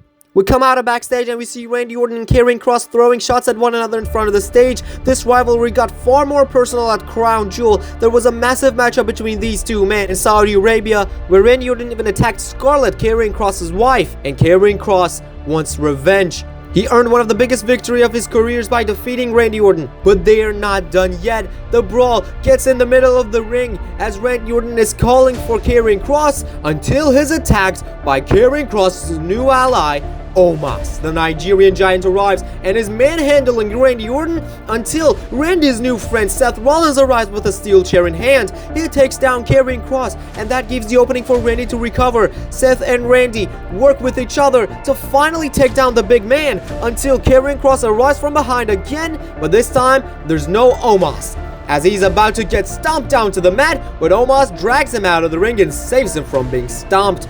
Then, as those two men are standing at ringside, Seth Rollins picks up a microphone and says, "You were two, we're two, let's have a tag team match tonight." Seth Rollins challenges them to a tag team match tonight, and the match is official. But as we move on, CM Punk, the best in the world, arrives through the crowd. He has a microphone in hand, and he's not looking happy until he drops some very important words. "Hey, cut this music, please. Cut this music. I don't want to be disrespectful, but I want y'all to know, I'm pissed off. You know, I wasn't even supposed to be out here tonight. I wasn't supposed to have a match. I wasn't supposed to have a segment. Hell, according to them, I'm not even supposed to have a voice. But that's the thing about CM Punk. I don't wait for permission. I take a microphone, I take a seat, and I tell the truth. And the truth is, there's a cancer in this company. His name is The Rock. Or it could be Ava. It could be William Regal. Whatever little army of family and some lapdogs they've been putting together. They've been playing chess while the rest of you have playing tic-tac-toe. Suspicious attacks, matches mysteriously changed, opportunities disappearing. Kinda like my opportunities, right? I was supposed to be in the World Heavyweight Championship tournament weeks ago, and as the best in the world, I have earned this opportunity to be in the tournament, but no, I'm robbed. You think I didn't notice? Every time there's a big moment, a title match, a main event, something magically happens to keep me out of it? They say, Punk's not cleared. Punk's not booked. Punk's not the right fit for the storyline. Yeah, tell me that again when Dwayne's cousins are main eventing every show. One of them tonight has the final match against Gunther, huh? Speaking of the final boss, we will get to you when the time comes. Thank you for giving us the chance to shut you up once and for all on Survivor Series, but for now, we're gonna talk about Triple H. But no Triple H, no Hunter. This is Phil talking to Paul, the so-called Chief Content Officer. God damn you, you told me that CM Punk is the main event. You've got CM Punk, being the top star, representing this great sport. But what do? And while you've been busy doing all those things in your office, The Rock has been taking over your company. This is not a warning. This is a spoiler. Because sometime down the road, you're not going to be in charge anymore, just like they kicked out Shawn Michaels in NXT. You haven't lifted a finger. Maybe you're scared. Maybe you're just waiting for the movie star to shake your hand and give you a part in one of his movies, huh? I'm not waiting. I'm not on anybody's side. I'm on the side that gives me what I deserve. I'm on the side that gives people what they deserve. Definitely The Rock's side is not the side. And Triple H, Paul Levesque, maybe your side is not the good side that we think it is. Whether it is like this, or you decide to do something to finally change my mind. Here's what's gonna happen. Rock, your war. I'm in it, whether you like it or not. Triple H, do your damn job or get out of the way. And anyone else in that locker room, you can either stand up or bend the knee. But if you bend the knee, don't be surprised when I knock your head off your neck. CM Punk clarifies everything. This was some kind of a pipe bomb 2.0. He made sure that he wants to fight for professional wrestling. He wants to fight for the real WWE. But as we move on to the backstage, we see the ring general Gunther, who's talking to a man he hasn't met for a very long time. And that is his longtime friend, Ludwig Kaiser. And Kaiser says, Lange nicht gesehen, Ringgeneral. What's up, man? How are you doing? Thanks, everything's going on well. At least tonight I'm gonna punch my ticket to Survivor Series for the World Heavyweight Championship. That's great, and I've got some good news for you. William Regal, we know him. He's a great man, and he's brought his greatness to this whole situation as well. I talked to him, and he told me to tell you that he has banned the MFTs from ringside tonight. So it's just you, it's just solo, one-on-one, winner gets brawn at Survivor Series. I don't need to mention, but I asked him to do that because I wanted to know, is he still great? And I found out that he's greater than ever. Thank you, Ludwig. That means a lot to me. But I don't like what they're doing. How they started to invade this company, this is not the way. Maybe I have a different opinion, because this company is the place that I'm actually able to climb my way to the top because I'm great. So that means if any other person is great as well, they can climb their mountain to the top as well. So I don't get it. Why are they doing this? And we should just wait and see what happens next. We can wait, Gunther. We can also help them win the war. Are you gonna join them, Ludwig? No, at least not for now, but anyway. Good luck in your match tonight. Viel Erfolg. Gunther walks past Ludwig Kaiser and makes his way to the ring for the finals of the World Heavyweight Champion #1 Contenders Tournament against Solo Sikoa. And he manages to tap Solo Sikoa out and get his match at Survivor Series for the World Heavyweight Championship against Braun Breaker. But it's the post-match segment that it's interesting because William Regal is walking down the ramp as he has some words for Gunther. Congratulations, the ring general. I think our common friends have told you that I did you a favor and banned the MFTs from ringside. Congratulations, you're gonna face Braun Breaker at Survivor Series. I just wanted you to know that we are taking over. I had the power to do this. We all have the power to do what is best for business. What was best for tonight's business was to have a fair one-on-one match between you and Solo Sikoa, and that's what happened. But we know that we had many unfair situations and conditions before. That's not gonna happen anymore. But there's one thing you need to do, and that is to join us. And we're waiting for you. Braun Breaker has already made the right decision. So he's your opponent at Survivor Series, and that fair one-on-one match you had tonight can happen at Survivor Series as well. And now, the ball is in your court, Ring General. You get to decide. You get to choose. William Regal enters the ring and offers a handshake to Gunther. Will Gunther shake his hand and join them? This was not what we expected from Gunther, but he's not shaking William Regal's hand. As he told Ludwig Kaiser in the backstage, Gunther doesn't agree with what William Regal and his side is doing. He believes that the current situation is not that bad to change everything. But as we move on, it's now time for the Intercontinental Champion Finn Balor to arrive. The Intercontinental Champion defended his title successfully against Chad Gable at Crown Jewel before he was attacked after the match by Aleister Black, who the mystery man, which turned out to be William Regal, convinced him to join the Rock's side. And Finn Balor is not calling out Aleister Black. He wants him out here. He wants to get his revenge, but there's no sign of Black. Finn continues calling him out until suddenly the lights go out, just like Crown Jewel. And when the lights are back, Aleister Black is standing right behind Finn Balor, and he nails him with a massive black mass right to the side of the head. Deja vu. This is the same scene that happened at Crown Jewel, and Aleister Black is gaining momentum. But we move on, and we're now in the backstage where Karrion Kross and Omos are talking to a man as Karrion Kross is trying to convince that man to join them. They have a tag team match later on in the main event, and we don't know who this man is, but we hear what Karrion Kross is saying. Listen, buddy, we have not officially announced this, but this alliance, this is because of Ava. This is because of William Regal. This massive alliance, that massive win at Crown Jewel, happened thanks to The Rock.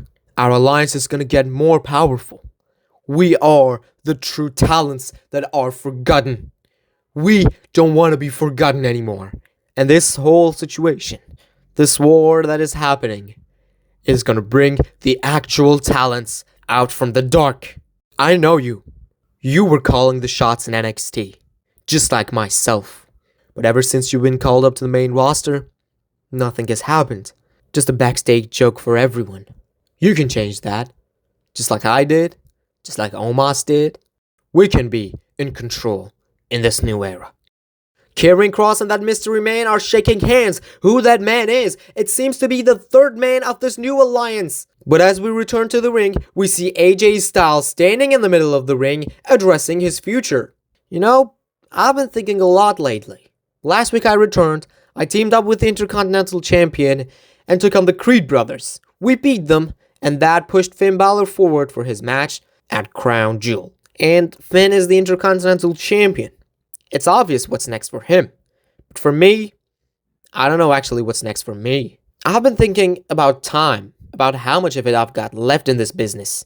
I've been blessed to do this for over 20 years. I've wrestled the best in the world. I've won championships in every place I've ever stepped foot in. But lately, I've been asking myself, what's next for AJ Styles? Am I going to continue until my body gives out? Or do I find one last mountain to climb, one last moment to prove that I'm still phenomenal? Because make no mistake about it, I'm not here to just take up a spot in the roster. I'm here to finish strong, to finish with glory.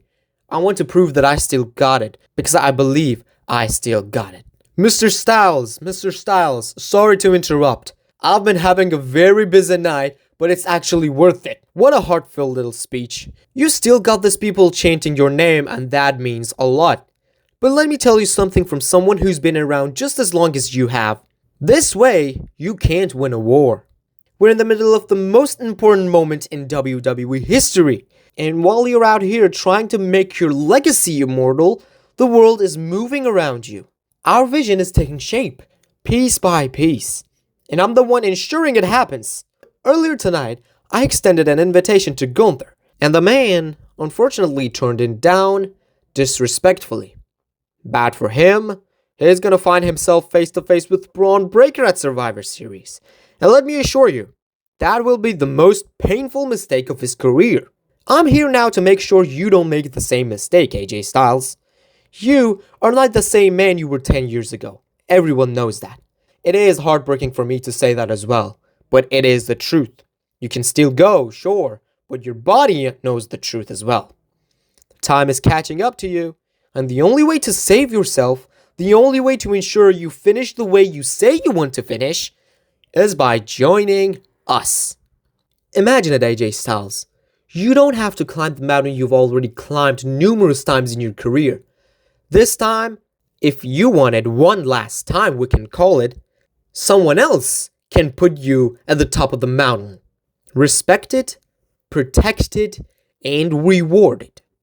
Regal, listen, I've heard a lot of these in my career. Some of them even made sense. You sound like you're trying to scare me into it. That ain't gonna work. I don't care if you've got The Rock, Braun Breaker, or whoever else. I've made my career standing on my own 2 feet. I climbed the mountain every single time. I don't want somebody to put me at the top of the mountain. So if you came out here thinking that I would easily accept your offer because I may not have much time left, you came to the wrong man. But sooner or later, you will realize that I was right. You should be thankful that you are a respectful person, unlike Gunther. Because Gunther, if he even wants to, we are not gonna accept him here. But your case is different. As you are a living legend, as you are a respectful man, I'm still right here, waiting. Well, if this is the case, I think you should stand here until the sunrise because I'm not accepting your offer. AJ Styles walks past William Regal. He's not willing to accept the offer, but William Regal says that he's still waiting for the Phenomenal One to join their side. As we move on, it's time for Rhea Ripley, the Eradicator, to explain why she did what she did to Stephanie Vaquer, and that was when she attacked her last week, attacked the Women's World Champion, and ambushed her after her title defense. She explains that Mommy should be always on top. That's what she was built for.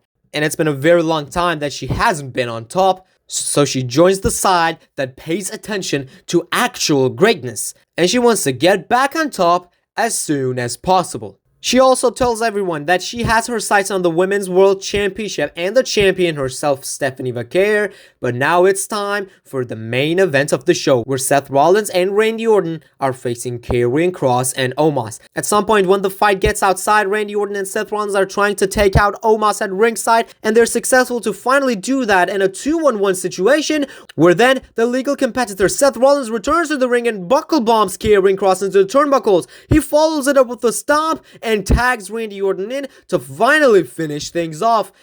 Randy Orton is calling for Karrion Kross, calling for the RKO. As he's getting back to his feet, Seth Rollins has knocked off the apron, and it's Ethan Page. It seems that he was the man who shook Karrion Kross's hand in the backstage earlier tonight, and he's here, resulting in the match as a disqualification. He drags Randy Orton out as well, and Ethan Page is beating Randy Orton just like he did Seth Rollins. Omos puts Seth through the table with a choke slam, and they send Randy Orton back in the ring as well, so Karrion Kross could lift him up and take him down with a final prayer. This massive alliance is getting even stronger. Ethan Page has joined Karrion Kross and Omos, and Karrion Kross picks up a microphone and says, "You saw those two? Those two were Seth Rollins and Randy Orton. 2 of the best to ever do it. We handled their problem as easy as you saw." What I'm saying is that we're making a statement. This war continues. And I think it's obvious on whose side we are. Because in the end, every single one who's not gonna accept the reality is gonna fall down.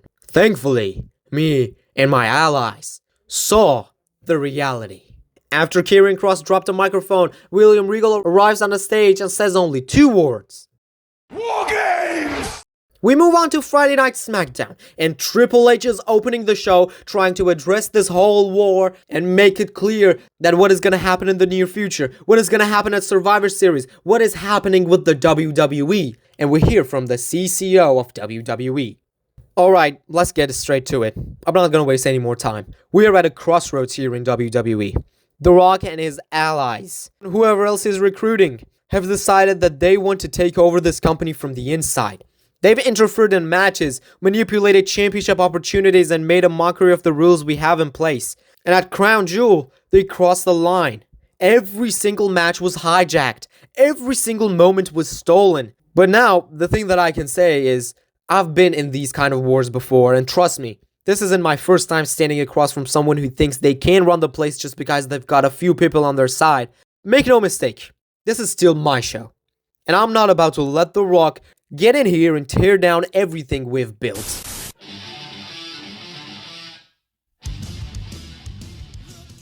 So this is your big response, huh? You're gonna stand here and give us the state of WWE address while The Rock's crew runs the place into the ground. You're talking about not letting him tear down what you've built, Hunter. Newsflash, he already has. You were in wars before, sure, but you were the guy swinging the sledgehammer, taking the fight to the other side. I know you can't fight yourself right now, but you can still have the fighting spirit motivating some young guys to fight against this rebellion, can't you? But what I see, you're just standing here talking. Where's the action? Where's the fire? Or have you traded the sledgehammer spirit for some big advertisement checks on your office desk? You're done, punk. Not even close. While you're up here delivering speeches, they're gaining momentum. You're giving them space, you're giving them time, and you're giving them exactly what they want. No one is stopping them.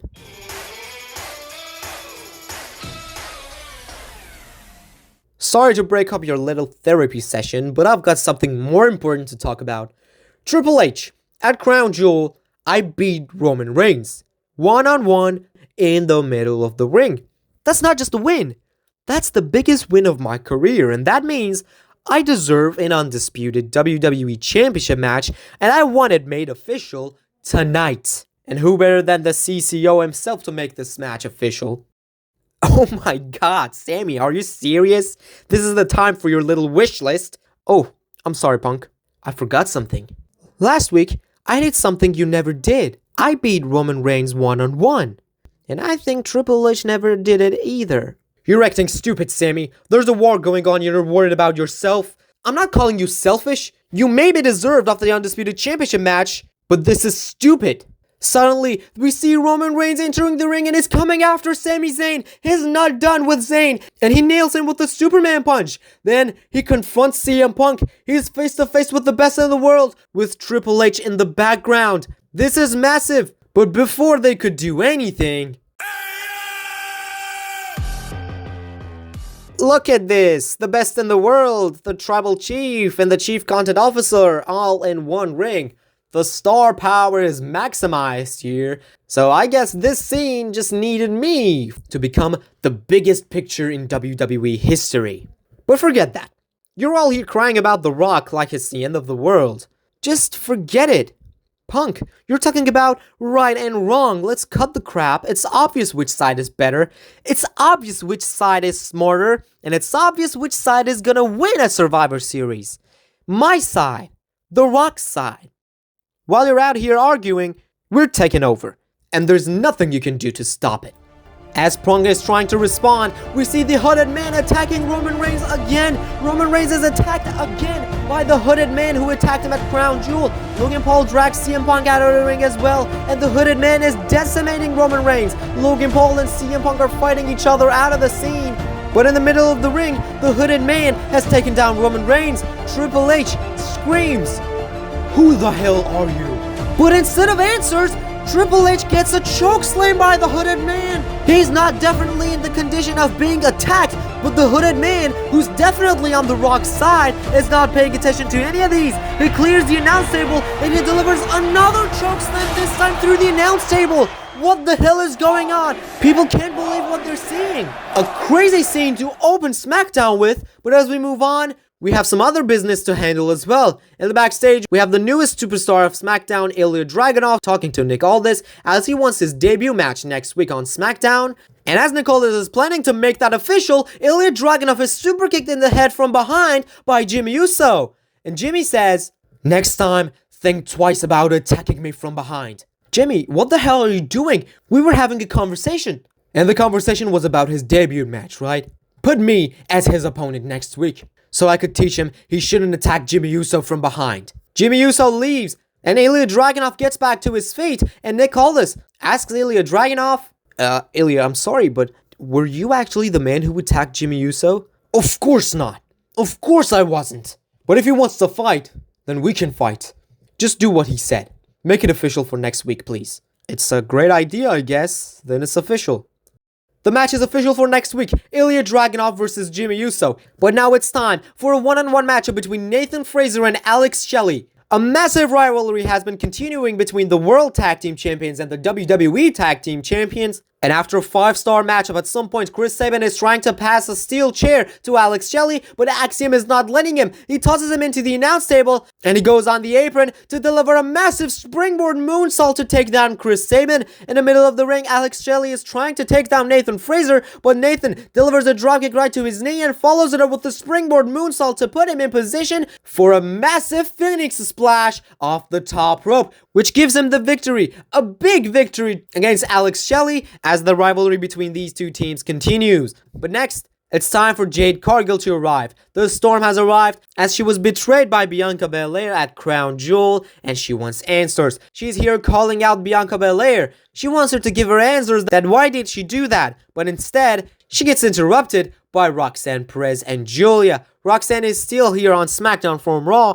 and it seems these two women are looking forward to join the Rock side, but haven't officially announced it yet. As they continue trash talking, Jade Cargill says that she has already beaten Roxanne before, so this time she wants to face Julia. And the referee arrives, so the match starts. Jade Cargill versus Julia, with Roxanne Perez watching on. And at some point, Jade Cargill manages to lift Julia up in the right position she wants for a massive Jaded, slamming her down face first. But before she could go for the cover, Roxanne Perez starts to distract the referee, so that leaves Jade Cargill with no choice but to go out and take down Roxanne Perez.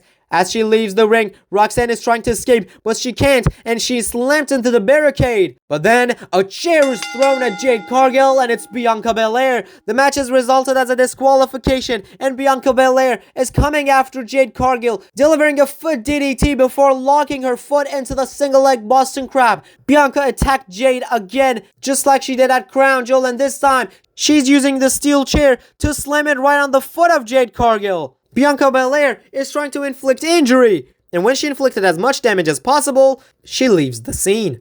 But a woman who managed to escape from this fight between Jade Cargill and Bianca Belair is the WWE Women's Champion Naomi, who has some words and some announcements to make. Last Saturday at Crown Jewel, I was supposed to make history. I was supposed to become the Women's Crown Jewel Champion.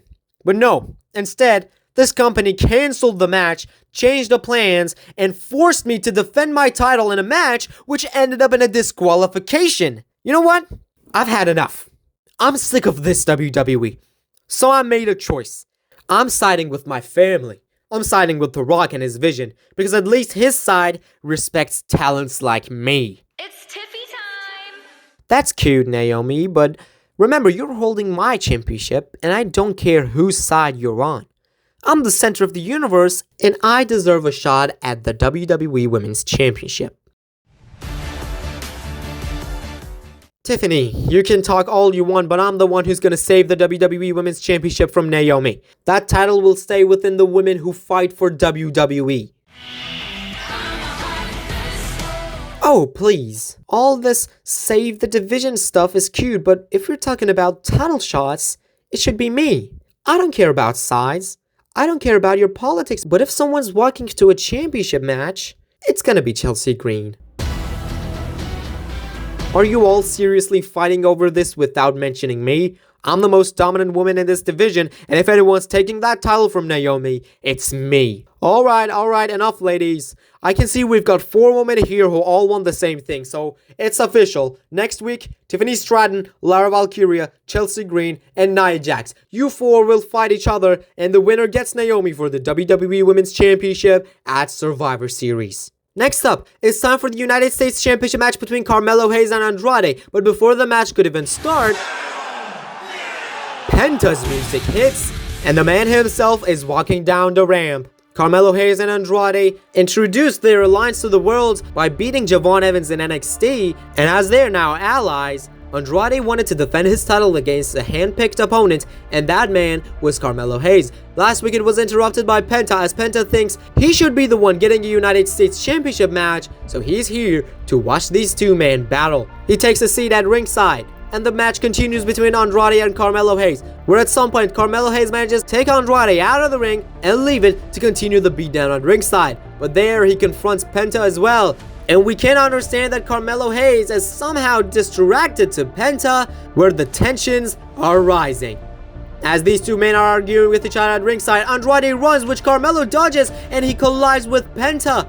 So Carmelo Hayes successfully managed to survive of this collision. He sends Andrade back in the ring, and we see Penta down at ringside because of Andrade and of course Carmelo Hayes. And Melo climbs the ropes. He wants a nothing but net. He may become a two-time United States champion, but Andrade catches him with a massive powerbomb. He is now calling for Carmelo Hayes. He wants the message to end this once and for all, where Penta arrives with a Mexican destroyer to resolve this match as a disqualification as well. And Andrade, who's pissed off as his match is ruined, dropkicks Penta, sends him out of the ring, and punches him brutally at ringside. He sends him back in the ring, and he tells Carmelo Hayes to climb the ropes. They were fighting for the United States Championship, but they're still allies. And Carmelo does climb the ropes. Is this going to be finally the moment? After almost a year, is this gonna finally be the moment that we have all been waiting for? Andrade and Melo are stared at a stage, and yes it is! It's Rey Fenix coming to the aid of his brother, evening the odds against Andrade and Carmelo Hayes. He manages to take down Andrade, where eventually the United States Champion rolls out of the ring, and Carmelo Hayes, who was distracted to all these, is taken down by Penta as well. And Andrade watches on as Rey Fenix is climbing the ropes to deliver a 5-star frog splash to Carmelo Hayes. The Lucha Brothers are back together for the first time in WWE, and Andrade just looks on. But as we move on in the backstage, Jade Cargill, who was about to beat Julia, is talking to Nick Aldis. She's looking for Bianca Belair, but she also talks about Julia and Roxanne Perez. She says that she doesn't want to deal with those two anymore, but that's the moment she's interrupted by a woman who's here from Raw. I can help you if you want. Roxanne Perez has been on my nerves for quite some time on Raw as well. I have a match against her this Monday on Raw. You can come to Raw and be in my corner if you want, because Julia may be there too. Io Sky invites Jade Cargill to the Red Brand, and Cargill accepts. So they leave, but as Nick Aldis walks into his office, he sees that Fatal Influence, JC Jane and Fallon Henley are waiting for him in his office. Nick, we're here for one reason. We want the Kabuki Warriors for the WWE Women's Tag Team Championships. Look, ladies, I hear you. But Survivor Series is one of the biggest stages of the year. You don't just hand out championship matches there. They have to be built and earned. Oh, but you will hand it out, Nicholas. William, how long have you been in my office? Long enough to hear that you were about to make a very foolish decision. Ladies, congratulations. You've got your championship match with the Kabuki Warriors at Survivor Series. That's what we like to hear. Nicholas, part of being a good general manager is knowing your place. Your job is to keep the show running smoothly and to listen when the real powers speak. That means us. That means me. With all due respect, William, I'm here to run SmackDown, not to be somebody's puppet. Oh, I admire that spirit. I really do. But let's not pretend. You will follow orders, because if you don't, well, accidents happen in this business. People get replaced. Be a good general manager, Nicholas. It's the only way you will keep your job. The main event segment of this episode of Friday Night SmackDown is when the undisputed champion Cody Rhodes, who lost the Crown Jewel Championship match to Braun Breaker at Crown Jewel, arrives and has some important words addressing his future and his current state with WWE and whose side he's gonna be. Because he also received a massive message last week on SmackDown by The Rock, and he's now giving him the answer. William Regal, I know you think you're clever. The Rock, I know you think you're even smarter. I remember your little message to me a couple of weeks ago. You tried to offer me a seat at the table. A seat to be in charge. Well, here's my answer. It's still no. You talk about your power and you want me on your side, but you still send Regal to cost me the match. If you wanted me on your side so bad, why stab me in the back at Crown Jewel? That's not strategy, Rock. That's stupidity. So go ahead. Keep sending messages. Keep hiding behind your army. But the truth is, you're not fighting for WWE's future. You're fighting for your own ego. Cody Rhodes, what do you want to talk about? You want to talk about stupidity? The Rock's not stupid. And you don't need to scream that much, because The Rock doesn't fear you. The Rock doesn't fear anybody. The truth is, The Rock gave you an opportunity. The Rock gave you a chance to be protected in what's about to be the biggest takeover this industry has ever seen. And you're spitting in The Rock's face again? You want to know why I sent Regal to cost you the match at Crown Jewel? Because I already have enough reasons to convince you to come to my side. At least, I thought you are smart enough to stand by my side. And I wanted to prove myself to Braun Breaker, who's a bit younger, who's a badass. But you're not Cody. You're smart, or at least I thought you were. If you're not gonna come here, this time, The Rock's not here to beg. The Rock's here to remind you what happens when you say no. It seems you have forgotten what happened to you when you were against the final boss. But forget all that, Cody Rhodes. Do you want to know where The Rock is right now? This is the boss's office, right? This is Triple H's office. Or at least, it was. Look around, Cody. All these pictures of Triple H. These little trophies. But no, I don't like this. These are outdated furniture. This office is gonna be mine. And it's gonna get some redecorating. Because Triple H ain't walking back through that door anytime soon after their little incident earlier tonight on SmackDown. And you know this better than anyone else, Cody Rhodes. When The Rock wants something, The Rock takes it. Just like at Survivor Series, The Rock's team is gonna take everything. Now, Cody, your last chance. One last time. Join us. Stand on the right side of history. Or get crushed under it. If the entire world is gonna be by your side and I'm gonna be alone, still, I'm not joining you. The Rock knew you would say that. Which is why The Rock already found his chosen one.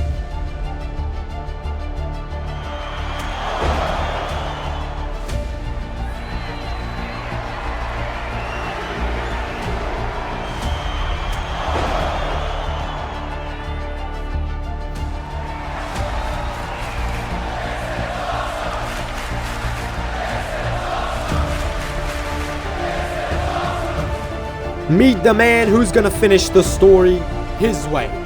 The chosen one. My chosen one. He was supposed to be the chosen one at some time. He wasn't. Because this version of WWE is corrupt. But now, the chosen ones will be treated like chosen ones. You can't keep playing hero, Cody. The Rock will keep running the show. And when Survivor Series is over, you will realize you were never in the same league. If you smell what The Rock is cooking. We move to Monday Night Raw, where we are informed that a War Games match is made official for Survivor Series between Randy Orton and Seth Rollins, who have to find 2 more members for their team against Karrion Kross, Omos, Ethan Page, and another 4th man for their team. And we kick off the show by watching Randy Orton and Seth Rollins in the Gorilla Room, where Seth Rollins asks Randy if he had found someone for their team, and Randy says he has, but unfortunately it's not someone that Seth would like. They arrive and they're standing in the middle of the ring calling out Karrion Kross and his team, and they do respond by coming out. For now, they see this opportunity as a great advantage to take down Randy Orton and Seth Rollins because it's 3-on-2, but Randy tells him that he should not decide this soon because the 3rd man of their team is gonna join them, and it's the megastar himself, LA Knight. He joins Randy Orton and Seth Rollins as the 3rd man against Karrion Kross and his team at Survivor Series. And this changes Karrion Kross's mind because he's deciding to step back this time because they don't have the advantage now. But in the backstage, William Regal approaches AJ Styles again, and he's still trying to convince AJ. Mr. Styles, I know that during the past week, you've thought at least once about my offer, and I want your answer right now, because you see, we're getting more powerful. The later you decide to join us, the fewer spotlights will be left. Why should I lie, Regal? Yes, I've been thinking about your offer the entire week. But the fact is, my answer is still the same. I'm not buying in, okay?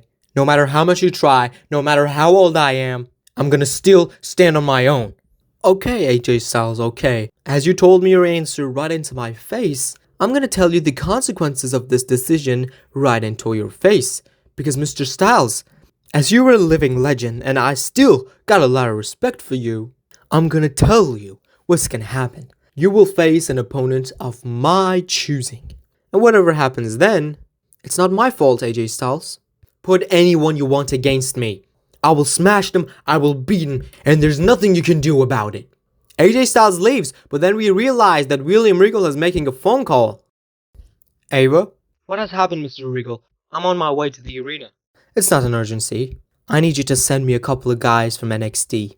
And if you can, another promotion could be great as well. But make sure you send me the name I just sent you. Okay, Mr. Regal, I got the message. We will talk more tonight. Next up, we have a one-on-one matchup between Io Sky and Roxanne Perez. Io Sky is about to beat Roxanne, but here comes Julia, Roxanne's friend, who are they now rebuilding their friendship. But here comes Jade Cargill, who was invited by Io Sky from SmackDown. But as she took out Julia, here comes Bianca Belair. Bianca is here again, blindsiding Jade one more time. And as Io Sky was distracted to ringside, it gives Roxanne Perez the chance to roll Io Sky up in a beautiful pinning combination to earn this massive victory over the Genius of the Sky. Roxanne earns a big win over Io. But then we receive a message from William Regal, Adam Pearce, and Nick Aldis, which is some kind of an announcement about some new matches made official for Survivor Series. Ladies and gentlemen, allow me to make some things very clear, because under The Rock's guidance, clarity is power. Survivor Series is not just another Survivor Series, it is the biggest Survivor Series of all time. It is the stage where the world finally sees which side is better. And so, I am here to make two matches official. First, a collision that will unify power in the women's division. Sol Ruca, the United States champion, will face Zoe Stark, the Intercontinental champion, in a winner-takes-all match. Two champions, one night, and only one will walk away with both prizes, and that is how you settle greatness. Now, as for the men's division, Survivor Series will host another massive match, which represents a war between two sides and of course a war between two brands. And that is when the WWE Tag Team Champions Fraxium will face the World Tag Team Champions, the Motor City Machine Guns, in a special non-title battle. And why, you may ask, are the championships not on the line? The answer is simple. Survivor Series is not about championships being unified, it is about proving dominance. MCMG doesn't need to risk their titles to demonstrate that they are better. They simply need to defeat Axiom and Nathan Fraser to prove that the World Tag Team Championship is the better tag team championship in this industry. The belts will remain where they belong, in the hands of the Motor City Machine Guns. But the victory, the statement, the humiliation is what matters the most now. Remember, we don't just look for championships, we look for control. And at Survivor Series, you will witness nothing less than total control. We return to the ring, and that's where the Eradicator, Rhea Ripley, is confronting the Women's World Champion, Stephanie Vaquer, the same woman she attacked a couple of weeks ago, and told everyone that she did that because she's on the Rock's side, as their side pays more attention to actual greatness. And after exchanging some words, Rhea Ripley wants to attack Stephanie again as she wants to headbutt her, but Stephanie takes her down instead and wants the devil's kiss. But as she's taunting, Rhea gets back to her fate, and this time, she successfully nails her with a headbutt. Then, Rhea Ripley leaves the ring and is looking for a weapon. She's grabbing a table from under the ring. It looks Rhea Ripley's driven insane. Rhea returns to the ring and sets up the table. But this is the exact same moment that Stephanie recovers and takes Rhea down to successfully deliver the devil's kiss to Rhea Ripley. And then, as Stephanie got the upper hand, she's the one who's putting her opponent through the table as she does that with a massive suplex. The crowd loves it, and Stephanie Vaquer has the upper hand against Rhea Ripley, but then she picks up her title and a microphone. You want to get extreme, Rhea? We will get extreme. At Survivor Series, I will see you in an Extreme Rules match. Another massive matchup is gonna happen at Survivor Series, but we move on to the backstage and then we see William Regal talking to Ludwig Kaiser. Unlike Gunther, Ludwig Kaiser does not have any problem with what William Regal and his team are doing. And this could even tease a possible alliance between Ludwig Kaiser and their side, as we hear some important words from them in the backstage. You see, when you align yourself with us, Ludwig, the opportunities, they don't just appear, they are handed to you. You deserve to shine brighter than standing in another man's shadow. Ludwig, so this is where you've been, talking to him? I told you before, Regal, I don't need your offers, and I don't need your games. Stay away from my man. Oh, Gunther, the great ring general himself. I still remember that you disrespectfully turned down my generous invitation. I must admit, you've made your point, loud and clear. But you see, Ludwig here, well, he's thinking way more smarter than you. He sees the value in listening, something you apparently lack. Ludwig, my friend, just remember what we talked about. Opportunity comes only once. Don't let someone else's pride keep you away from greatness. William Regal leaves the scene, and he leaves Gunther and Ludwig Kaiser alone, where Gunther says, "What did I tell you, Ludwig? You don't deal with men like him. He's poison. He tried to buy your loyalty behind my back." No, it wasn't like that, Gunther. I was only listening. I wasn't. Listening is the first step to betrayal. I need friends that I can trust. You're my friend, and I trust you. This is not an entertainment show. He's literally trying to convince you to betray me. You think I don't trust you? You think I don't respect you? I've stood by your side from the beginning, Gunther, but maybe I'm tired of always being treated like I'm just an accessory to you. Tensions are high between Ludwig Kaiser and Gunther, where we come back to the ring where there's a one-on-one matchup between Axiom and Chris Sabin. As we heard earlier on, the match is official for Survivor Series. And at some point, when Axiom got the upper hand, Nathan Fraser turns his attention to the stage and we see William Regal again. He's walking down the ramp, confronting Nathan Fraser, and that was the chance Alex Shelley needed to blindside him from behind. But Axiom does not want to see his friend getting beaten down, so that's why he launches himself through the ropes with a suicide dive to take down Alex Shelley. But as he returns to the ring, the recovered Chris Sabin manages to roll him up and get a 3 count, as their one-on-one scores is now 1-1. The final main battle will be at Survivor Series when these two teams take on one another. The titles are not on the line, but it's going to be a battle for the ages.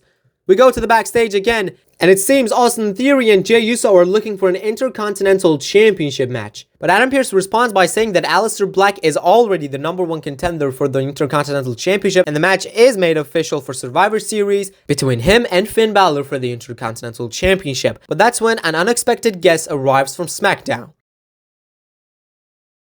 Jimmy, what you even doing here, Roos? I had business with Pearce about some SmackDown contracts, but now that I'm here, I'm saying this. Pearce, you should do the right thing by giving the shot to my brother. Give him the match he wants. Hold up, what? So because he's your brother, he gets a special treatment? I've been putting in the work and you think he can just jump the line because you say so? You talk too much, Theory. This ain't about you. And I've got some business to handle with Pearce, and it's better for you to leave. Family or not, Jay doesn't get to skip ahead just because his twin showed up with an opinion. Hey, chill, both of y'all. This ain't the time. Pearce already said what it is. Jimmy, can we talk later? I have a lot of things to do for now. Oh yeah, we see. This is what it is. You invite me here because you want to talk to me, and now you ignore me because you don't have time for me. Jay, come on, us. I guess we can spend some time with each other. As the Usos leave, they are stopped by someone. Oh, the Usos. Or should I say, what's left of the greatest tag team in modern history. The two of you are begging for opportunities when you should be celebrated as the best. You see, The Rock is your blood. The Rock is your family. He doesn't want to see you humiliated. He wants to see the Usos restored, stronger than ever. And my mission is simple. To bring back the very best tag team of all time. Together, you could be unstoppable again. Championships, main events, respect. All you have to do is stand with us. I didn't completely agree with him, but there was a feeling inside of me telling me that we should bring back the Usos. I don't know, man. Something about this don't feel right. I've been walking on my own for a reason. Every time somebody talks about family, it just comes back to power. Oh, Jay, let me stop you right here. Yes, you managed to win the title, but what about now? The hype is gone. New guys are taking over, and if you don't keep up with the right decisions, you may be forgotten. This is the right decision for you to make. Just like leaving the bloodline was the right decision to make back in the time. You'll only be stronger when you stop resisting. Why fight alone when you could fight with blood? I don't want to be called the man who's full, Oos, but this offer really sounds great. Come on, Oos. We can be in this together. You and me, day one. Jay's hesitating, but it seems he's somehow convinced to do this at least one more time, because Jay slowly nods in front of Jimmy, and Regal says, "Excellent. I know you see the reason. The Usos, reunited and soon untouchable again. Remember, gentlemen, this is a fresh start." CM Punk is here for the first time after he was attacked by Logan Paul on SmackDown, and that is the exact same reason he's here for. This time, he's not to talk about Triple H. He's aggressively calling out Logan Paul, but an unexpected arrival shocks the world because Logan Paul is not interrupting CM Punk. Instead, Ava is interrupting CM Punk. But Punk, who's furious, says, of course, send the Rock's daughter. What's wrong, Ava? Daddy's too busy? Logan is too scared? You can mock all you want, Punk, but you're just hurting yourself. My father's building something bigger than you, stronger than you, and you're alone. You're yesterday's voice. Cute speech, but I've seen this before. This so-called family, this crew, it's not power, it's not destiny, it's just a stupid plan. Well, you may call us stupid, Punk, but the only one who's getting fooled right now is you. From behind, Logan Paul arrives with a massive right hand, taking down CM Punk. This was all part of the plan. This was only to show that the new management of this new side is behind Logan Paul as well. But as we move on to the backstage, we see Jade Cargill and Io Sky reach Adam Pearce in the backstage. And Pearce says that he has just been informed of a women's War Games match at Survivor Series as they have to find 2 more partners. As Jade Cargill and Io Sky are discussing about who to call, someone interrupts them and says, "I can be in your team if you want." Stephanie, I'm sorry, but there's no way you can do this. You just challenged Rhea Ripley to an Extreme Rules match at Survivor Series. No problem, Pierce. I've done double duty before. I can do this again. The only thing you need to do for me is to not put both of my matches on the same night. Listen, Stephanie, this isn't feeling right, okay? I cannot risk an injury because of this. Io and Jade doesn't have anyone by their side, okay? They need me. WWE needs me. I'm gonna fight for this business. And I'm gonna do double if needed.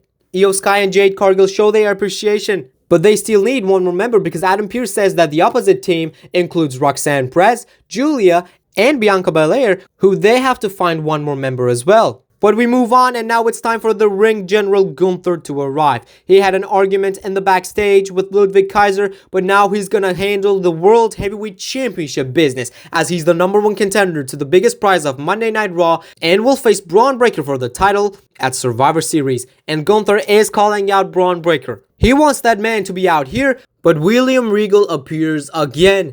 But this time, he's appearing with a message on a Titantron and is warning Gunther about what is going to happen to him at Survivor Series, as all those will be the consequences of disrespecting William Regal. As William Regal is sending this message, Gunther's watching on in the middle of the ring, so that means he's not aware of his back, and that is when Braun Breaker arrives to cut him in half with a massive rib-breaking spear. The World Heavyweight Champion stands tall and gains momentum toward his match at Survivor Series. But then, another champion. The Intercontinental Champion Finn Balor, who was blindsided by Aleister Black a couple of times in the past few weeks, sends a message to him.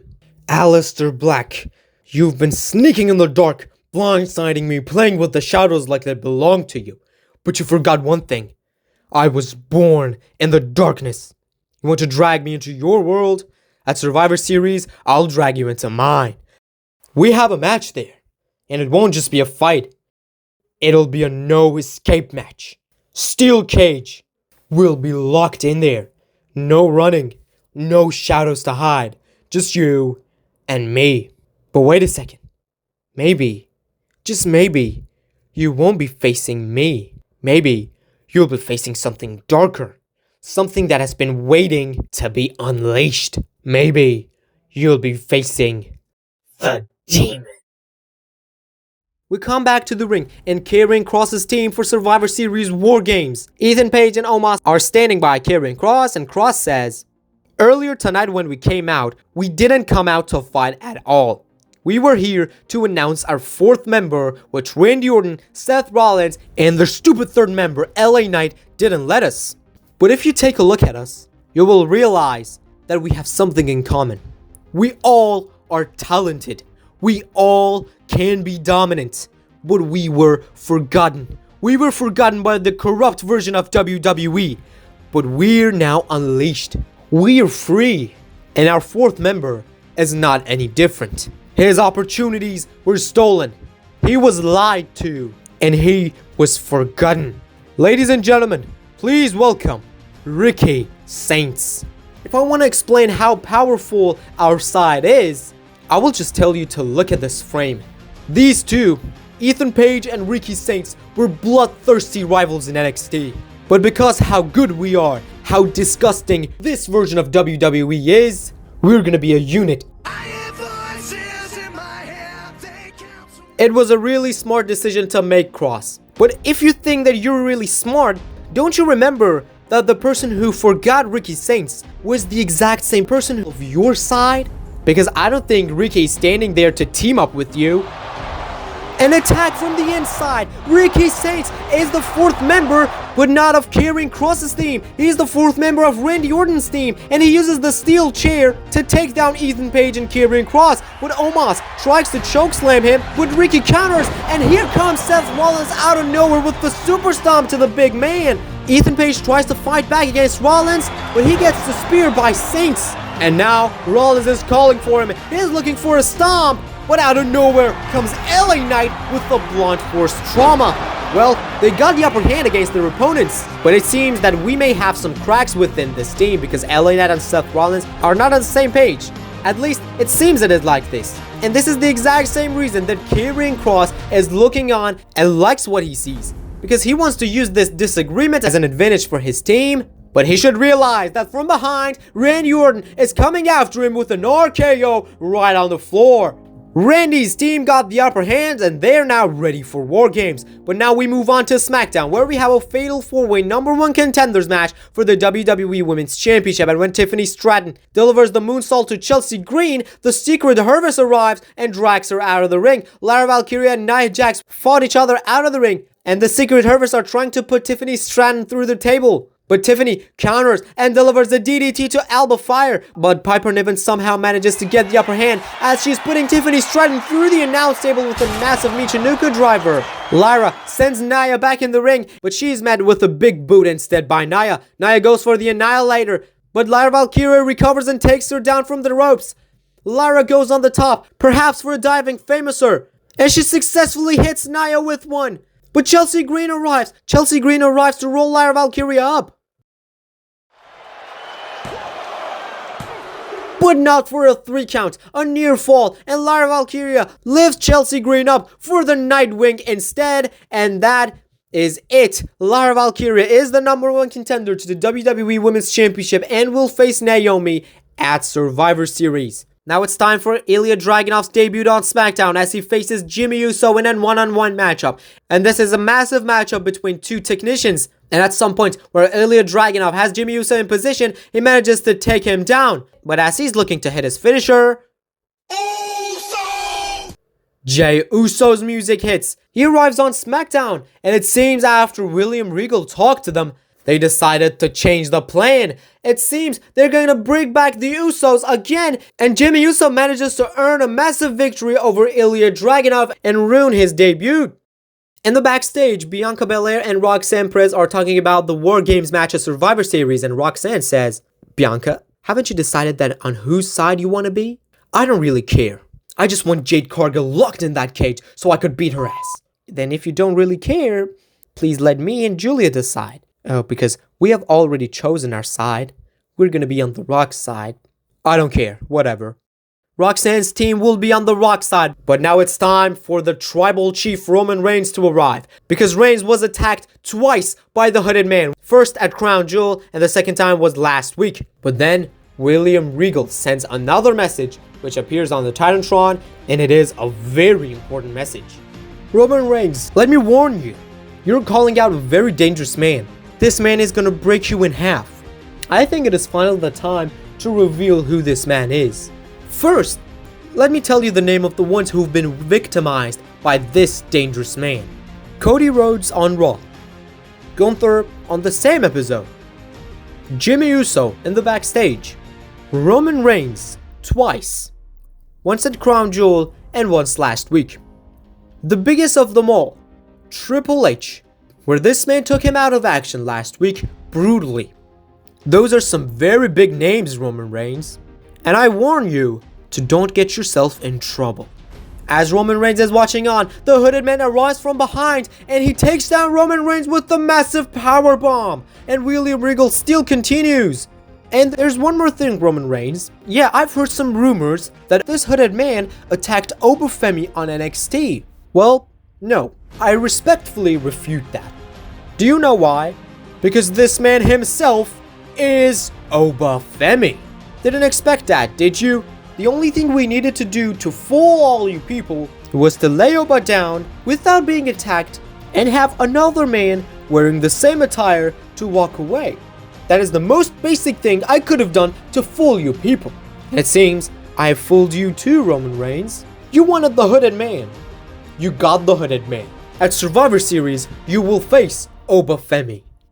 Next up, there's a match between Kairi Sane and JC Jane. Fatal Influence will challenge the Kabuki Warriors for the tag team titles at Survivor Series, but now there's a one-on-one match between Sane and JC Jane. But at some point, when Final Heli takes out Asuka out of the ring, this gives JC Jane the chance to deliver the rolling anchor to win this matchup against Kairi Sane toward her tag team championship match with Fallon Henley against the Kabuki Warriors at Survivor Series. But then the social media megastar who now claims to be the WWE superstar Logan Paul arrives as he wants to address his future with CM Punk. But as he's making his entrance, something interesting happens. Here comes CM Punk. Punk is here coming after Logan Paul, punching him bad in the face. He wants revenge. He wants revenge from Logan Paul, and he sends him in the ring. CM Punk enters the ring himself, and he's looking to take Logan Paul down, but Logan delivers a dropkick to get the upper hand, and he is getting the upper hand as he's scratching CM Punk's face and is calling for him. He wants to knock him out again, but this time Punk moves and lifts him up instead for a GTS, but Paul manages to escape and leaves the ring. A dangerous look is in CM Punk's eyes as Logan Paul escapes. But to make his statement, Axiom and Nathan Fraser in form of Fraxium squashed Los Garza, as this is some kind of a message to the Motor City Machine Guns and what is going to happen to them at Survivor Series. But the other champion versus champion contest at Survivor Series includes this woman, Sol Ruka, who calls out Zoe Stark, and Zoe Stark arrives, but with a massive dropkick from behind to get the chance to raise both titles above her head. We move on, as we're having a one-on-one matchup between Penta and Carmelo Hayes. And at some point, Andrade starts to distract the referee. He wants to help Carmelo Hayes win this matchup against Penta, but out of nowhere comes Rey Fenix. Penta's brother is now sided with him, and he's evening the odds. And as Carmelo Hayes is distracted, Penta arrives from behind and rolls Carmelo up. And that is the 3 count Penta needed to earn this victory. But as he's laying down trying to take a breath, Carmelo Hayes attacks him again. He's punching Penta bad in the face, but here comes Rey Fenix. He arrives from behind and delivers a German suplex to Carmelo Hayes, and he stands next to Penta. But as Carmelo is getting back to his feet, Andrade enters the ring. This was not what we expected to see from these two, because last week Andrade escaped, but this week he and Melo are face to face with the Lucha Brothers. But this is when we understand what is going on, because someone else throws a chair at Rey Fenix, and it's Dominic Mysterio. Penta realizes and tries to fight back against Dominic, but here comes Carmelo and he delivers a nasty big boot head first on the steel chair. Andrade picks him up and delivers the message to Penta. But they're not done yet, because Carmelo Hayes goes outside and sends Rey Fenix back in the ring so Dominic Mysterio could deliver a massive frog splash, as these 3 men have the Lucha Brothers taken down. What is going on here? Well, Dominic is going to tell us what is exactly happening. You can't have a battle between the Luchadors without the greatest Luchador of all time. Let's expand this alliance. Let's make this side stronger. And you should watch your back, because Dirty Dom is coming for you. These 3 men stand next to one another. This was not what we expected, but it's what has happened. But then we move on to the main event segment, where Drew McIntyre explains why did he join The Rock.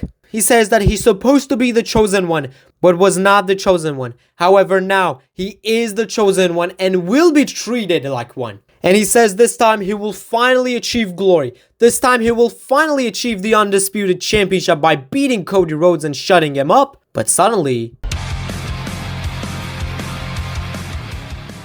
Cody Rhodes' music hits and the American Nightmare runs down the ramp. He wants revenge after that Claymore last week and is coming after Drew McIntyre, taking him down with rapid punches right to the face. And as Drew is trying to get back to his feet, Cody Rhodes nails him with a massive disaster kick right to the face. Cody Rhodes is fired up. The Undisputed Champion has Drew McIntyre where he wants him, but Drew escapes by leaving the ring. However, Cody is fired up. He goes to the ropes and he wants to join him outside with a suicide dive, but Drew catches him midair and transitions that into a beautiful suplex, taking down the American Nightmare. And then Drew McIntyre is looking for a Claymore. He's calling for Cody Rhodes, and Cody Rhodes is getting back to his feet, but he catches Drew McIntyre in the middle of his way for a crossroads at ringside to take the Scottish Warrior down. Cody Rhodes somehow gets his revenge, but this is only the beginning for them. We move on to Raw, and AJ Styles is supposed to face an opponent of William Regal's choosing. And that man is his son, Charlie Dempsey. William Regal chose his son as the handpicked opponent against AJ Styles on Raw, and Charlie Dempsey versus AJ Styles is gonna open the last Monday Night Raw before Survivor Series. Dempsey and Styles are having a massive matchup. The battle between two different generations ends in a beautiful, phenomenal forearm by AJ Styles as he gains the victory over Charlie Dempsey. But why was this challenge so simple? Well, we get the answers from William Regal. Well done, AJ. You see, I know you still had something left in you. You survived a fight with my own flesh and blood, Charlie Dempsey, and yet, while you may think this is a victory, I must tell you, this wasn't the match I truly had in mind for you. No, AJ, this was a test, a warm-up challenge. The real challenge, the one I promised you, comes at Survivor Series. But you see, much like tonight, the choice is mine. And at Survivor Series, AJ, you won't be just facing anyone. You'll be facing someone different. Someone handpicked to punish you for your decision. Someone who will make you regret turning your back on us. For now, you can have fun, because there's not much time left for you, AJ Styles. Regal sent his message, but Karrion Kross has a message as well. The main event of Raw will be the War Games Advantage match between LA Knight and a man from Karrion Kross's team, which we don't know yet which one of them will face LA Knight, but Karrion Kross informs us who. Tick tock. LA Knight, you're loud. The people love to scream your name, but at Survivor Series inside War Games, there will be nowhere to run, nowhere to hide, and the cages will close. You and your so-called teammates will be trapped with us. But let's talk about tonight. Tonight, the advantage is on the line, and it's on you. But make no mistake, I already know how this ends, because you won't be stepping into that ring against me, not Omos, not Ethan. You'll be stepping into the ring with him. Our fourth man, a man you don't want to see, a man you won't be able to stop, a man that you weren't able to stop. A man that will make you regret ever opening your mouth. We got him by our side, thanks to The Rock. Because when we have power, we can do anything we want. The future doesn't belong to you, LA Knight. It belongs to us.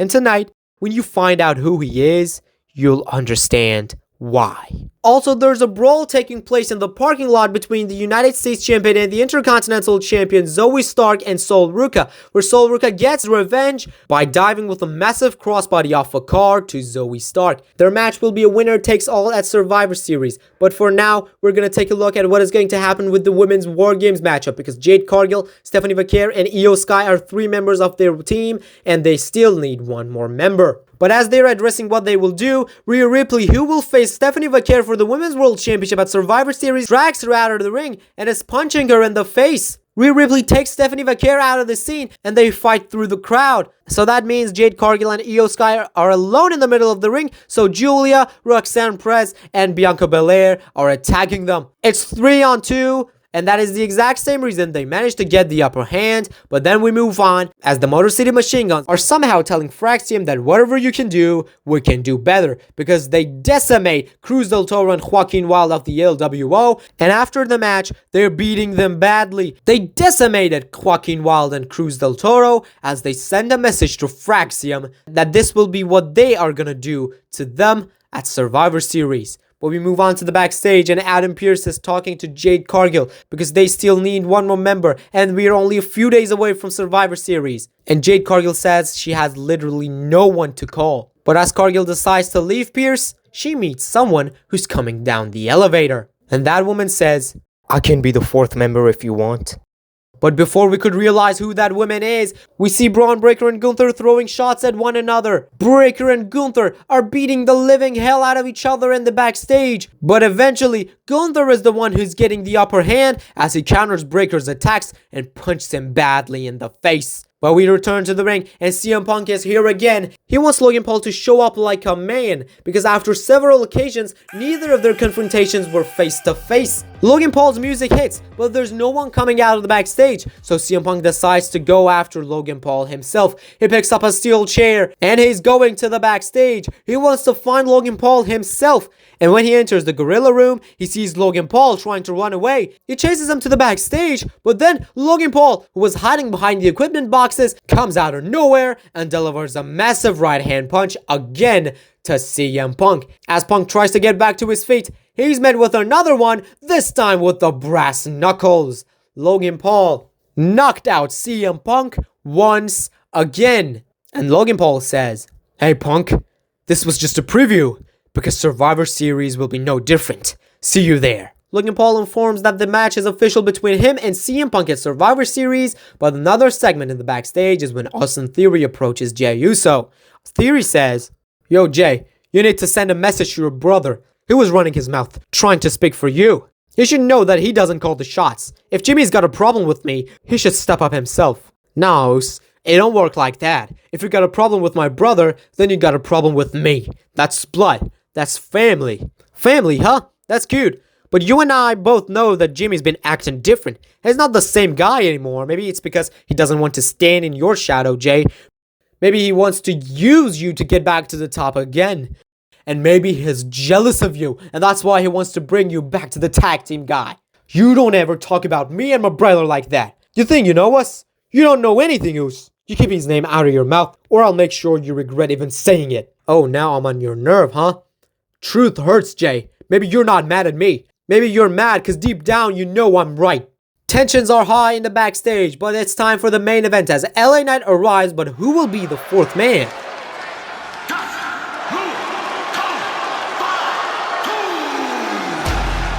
It's the Samoan Werewolf. The fourth man of carrying Cross's theme is Jacob Fatu, and Cross told us that this is thanks to The Rock.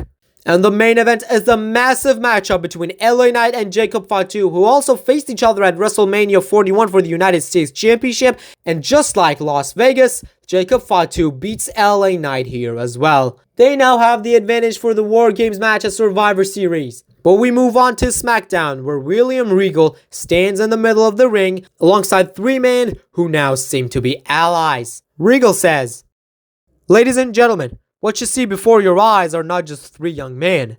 What you see are three men smart enough to recognize that the future belongs to us. Carmelo Hayes and Andrade proved that they can outsmart anyone. They announced their alliance to the world in NXT, but they still acted like they're not on our side. They outsmarted our general manager, Nick Aldis.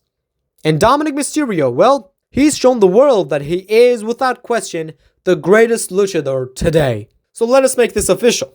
At Survivor Series, these three men, the newest members of our side, Carmelo Hayes, the United States Champion Andrade, and Dominic Mysterio, will face the Lucha Brothers. But gentlemen, Penta and Rey Fenix should find a third man, because if they don't, it will be a 3-on-2 handicap match. Regal, I'll give you credit. You think you're clever. You think you can pull the strings and make every superstar, and of course me, dance to your tune? But earlier tonight, you were so kind as to inform me of this official Survivor Series match, and that gave me just enough time to make my own move. Because I've had enough, Regal. This brand is mine, and with all due respect, I call the shots here. Mello, Andrade, maybe you should have thought twice before making enemies in NXT, because while you two were busy double-teaming Javon Evans, I was busy bringing him here to SmackDown. So ladies and gentlemen, let me introduce to you the newest member of SmackDown roster, the young OG himself. Your boy is bouncy.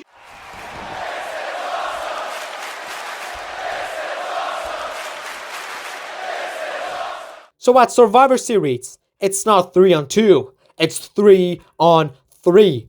The Lucha Brothers, Penta and Rey Fenix, and Javon Evans against the three of you. It was a massive way to open the last SmackDown before Survivor Series, but as we move on to the backstage, Kathy Kelly is trying to interview Obafemi as he now has a match against Roman Reigns at Survivor Series. This is the biggest match of his career, but before Oba could answer the question, he's attacked by Roman Reigns, just like he attacked Roman numerous times. This is now a taste of his own medicine. Kathy Kelly runs away, and Roman Reigns and Obafemi are beating the living hell out of each other, and Roman Reigns delivers a couple of punches to Obafemi, which sets him in position for a massive shoulder block, which knocks Obafemi through the table.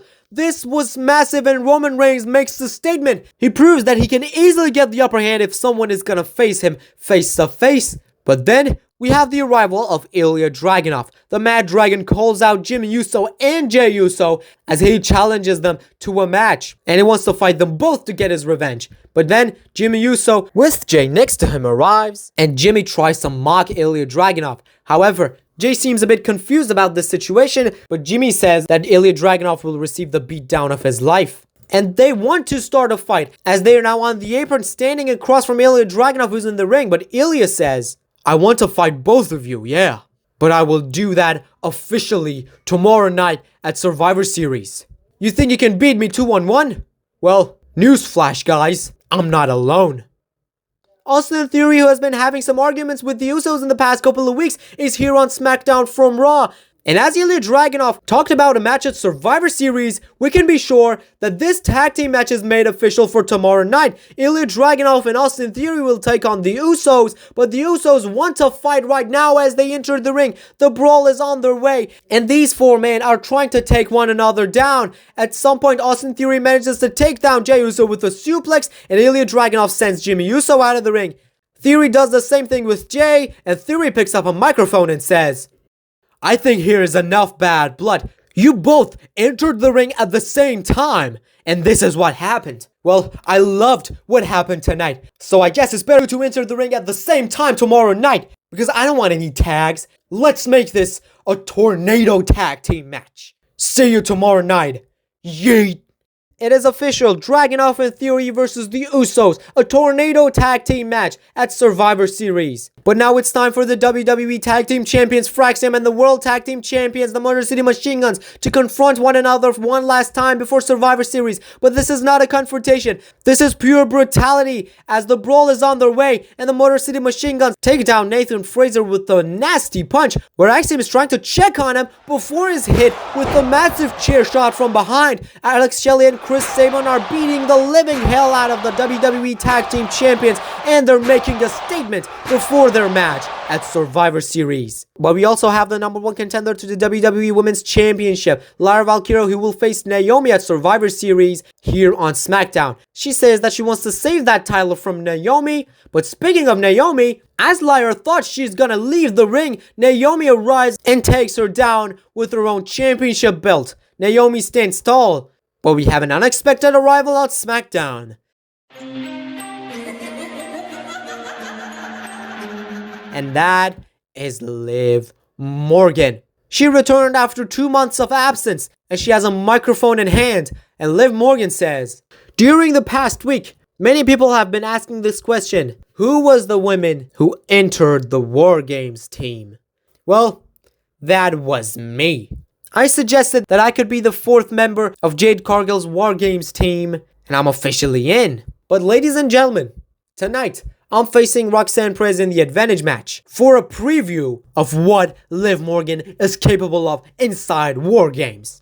Roxanne Perez arrives for the advantage match against Liv Morgan. But remember, they also need a fourth member. There's still 3, but for now, we're gonna have this matchup where at some point Liv Morgan manages to deliver the code breaker, but as she goes for the Oblivion, Roxanne sends her out. And Roxanne wants to go out and fight Liv, but the referee's not letting her. This distraction is enough for the 4th member of Roxanne's team to arrive, and that is Becky Lynch. She delivers a manhandle slam to Liv Morgan outside of the ring, and Roxanne takes advantage. She sends Liv back in the ring, and from the top rope, she delivers a super pop rocks to Liv Morgan to beat her and gain the War Games advantage for their War Games match at Survivor Series. Becky Lynch is the 4th woman of their team, and Roxanne got the advantage. Massive matchups are made official for Survivor Series, and Becky Lynch just got a spot in there too. But it's now main event time, and now it's time for the American Nightmare, the undisputed champion, to have his last words for Drew McIntyre before their match at night 2 of Survivor Series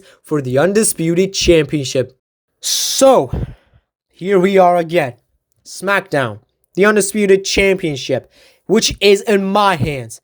The undisputed champion is still standing right where he belongs. And after everything The Rock's little chosen one has tried to do these past weeks, I'm still here. Still champion, still ready to fight. And I will be still champion after Survivor Series when I beat Drew McIntyre once and for all. If you smell what The Rock is cooking. Hey Cody, what do you want to talk about? You didn't expect me, did you? The Rock heard what you said last time. You made it very clear you didn't want to join us. And because The Rock is a generous man, The Rock went out and chose Drew McIntyre. The chosen one. A man worthy of The Rock's support. But here's the thing, Cody. The Rock loves you. The Rock respects you. Hell, The Rock knows how valuable you are. You think The Rock doesn't see it? You're the face of this place. You carry that title. You carry the name. And you also carry that fake little smile. You missed your chance first time, son, but The Rock, he always keeps his arms open. But understand this, if you keep saying no, the arms will still be open. But they're not gonna hold you. They're gonna break you. If you're not standing with The Rock, then you're standing against The Rock. You're undisputed champion again, yeah. But have you forgotten what happened to you when you said no the first time? And the reason that you still have the title was because I didn't come back. But now I'm here, and I will be here permanently. So that means, if you're not gonna be with me, the American Nightmare, I'm gonna be your nightmare. When you stand against me, dangerous things happen. Painful things happen. Things happen that you can't walk away from. We can see the rage in Cody Rhodes' eyes. He's pissed off and he seems to be thinking of doing something. And that is a clear sign that Cody Rhodes is not willing to join him. And that's why The Rock says, The Rock told you, Cody, you're either in or you're broken. Out of nowhere comes Drew McIntyre again with another Claymore to Cody Rhodes. And this time, The Rock is standing next to his chosen one with Cody Rhodes down. And The Rock picks up the undisputed championship, which is currently owned by Cody Rhodes. But he may not be the owner of this anymore because of The Rock. And The Rock slams the title right across Cody's neck. And he hands the title to Drew McIntyre. And this may be the same at Survivor Series. The stage is set and it's time for war. Whichever side that gets more wins overall after this 2-night battle will control WWE. And things at night 1 are being kicked off with the women's War Games match. And Julia and Io Sky are starting things off. Massive matchup continues as Bianca Belair, Roxanne Perez, and Becky Lynch are also representing The Rock's side. Where on the other side we have Cargill, Morgan, and Stephanie Vaquer defending WWE as well. And nothing happens until everyone enters. And that's when things get interesting, because Io Sky misses a double springboard dropkick and she's met with a Northern Lights bomb by Julia instead. But Vaquer interrupts and once an SVB, she successfully takes down Julia with one and goes on the top rope for a dive. But instead, Becky Lynch joins her up there and delivers a massive manhandle slam through the table, breaking Stephanie in half. But keep your eyes on Liv Morgan, who delivers an oblivion to Becky Lynch face first on the steel chair, but then she's also met with a pop rocks by the Prodigy, taking her out of the scene. But Roxanne herself is caught by Jade Cargill from behind for a beautiful Jaded, as Cargill plants her down face first. This is gonna be the chance for their team to win, but as Cargill is standing, she gets speared in half by the EST. Bianca Belair sends Jade Cargill to the opposite ring because she wants to take her down with the KOD, and that's it. The first win for the Rock side, as these 4 women gained this massive victory, which is a really hot start for their side as the night continues. We move on, and now it's time for an Intercontinental Championship Steel Cage match, where Aleister Black, who's also on the Rock side thanks to William Regal, will be challenging Finn Balor for the IC title. But the fact is, he may not be challenging Finn Balor for the title. He may be challenging the Demon for the prestigious Intercontinental Championship. The Demon arrives, and the crowd erupts after almost 3 years. The Demon has returned, and the Demon has returned with his own unique superpower abilities. But Aleister Black is not backing down as well. The match is brutal as we expected it to be, and Aleister Black is beating the living hell out of Finn Balor. But at some point when he puts him on the top rope, Balor manages to survive and delivers a coup de grace, landing on the chest of Aleister Black. But Black manages to kick out as Balor didn't get all of it in the midsection, so he goes for another one, this time to get all of it. But Black moves and takes him down with a massive black mass right to the side of the head. But Balor unbelievably survives of that as well. The match continues as the brawl between these 2 men continues, because at some point, they are now on the top of the cage. They're fighting each other at the most dangerous part of the structure, and Aleister Black smashes Balor's head on the top of the cage, but Balor counters, and he does the same thing, but he also throws Black down from up there high. Nasty landing for Aleister, and the Demon is going crazy. He's thinking something that has high risk. But the Demon is built for this moment. He dives for an avalanche coup de grace, but Black moves, and that nasty landing for Balor gave Aleister the advantage for another black mass after a kick to the side of the head, as we have a new Intercontinental Champion. The second score for the Rock's team, as Aleister Black is the new IC Champion. But can we crown another new champion in the third match of the night? The challenger Lyra Valkyria is going to challenge Naomi for the WWE Women's Championship, but Naomi is not even letting Lyra finish her entrance. She blindsides her in the middle of her entrance, and the match starts. So Naomi has the upper hand most of the times as she is doing the dirty work. But Lyra manages to kick out of the sit-out slam by Naomi, so the champ gets frustrated and she leaves the ring. She goes to grab a steel chair. We know this is a normal one-on-one match, and Naomi would be disqualified if she uses that, so that's why the referee is not letting her do that. But as she's busy throwing the chair out, Lyra Valkyria rolls Naomi up. 1, 2, 3, 4. It's more than a 3 count. Lyra just beat Naomi, but there was no referee to see it. Also, there's no referee seeing Naomi raking Lyra's eye as she follows it up with a springboard kick. And to finish her off, the split-legged moonsault landing on the spine. And she hooks the leg.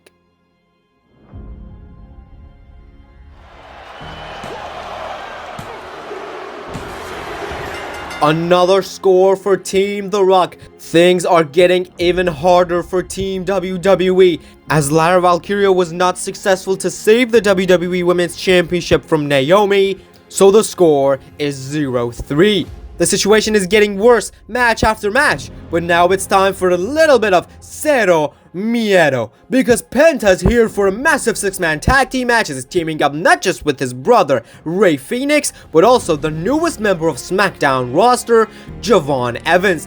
These 3 high flyers will take on one of the most powerful unions of The Rock side, the team of the United States Champion Andrade, Carmelo Hayes, and Dirty Dominic Mysterio.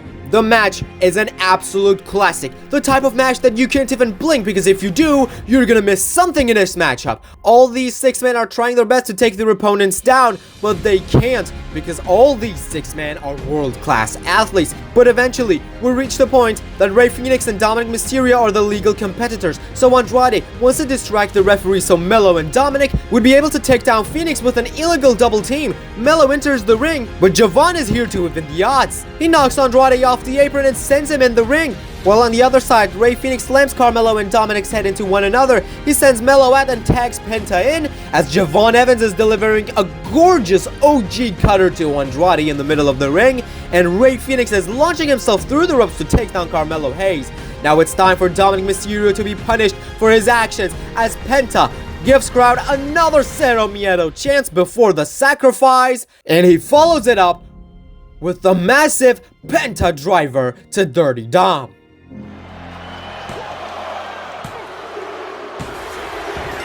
The hopes are alive. Thanks to these 3 men, Team WWE recorded their first score, as now it's 1-3. It is still a very difficult task to equalize the score, but Team WWE will definitely try their best. Now it's time for a champion versus champion, and of course, title versus title contest, as the Women's United States Champion Sol Ruca will put her title on the line, as well as the Women's Intercontinental Champion Zoe Stark in a double title match. Who will walk out as a double champ? Well, both of these women are trying their best, and at some point Zoe Stark manages to get the upper hand with a beautiful sniper dropkick as she calls for the Z360. Sol Ruca is getting back to her feet, and she's launched for the finisher, but Ruca somehow manages to catch Zoe and land a beautiful moonsault after taking her down. So this gives Sol the advantage to deliver a soul snatcher in the most beautiful way possible.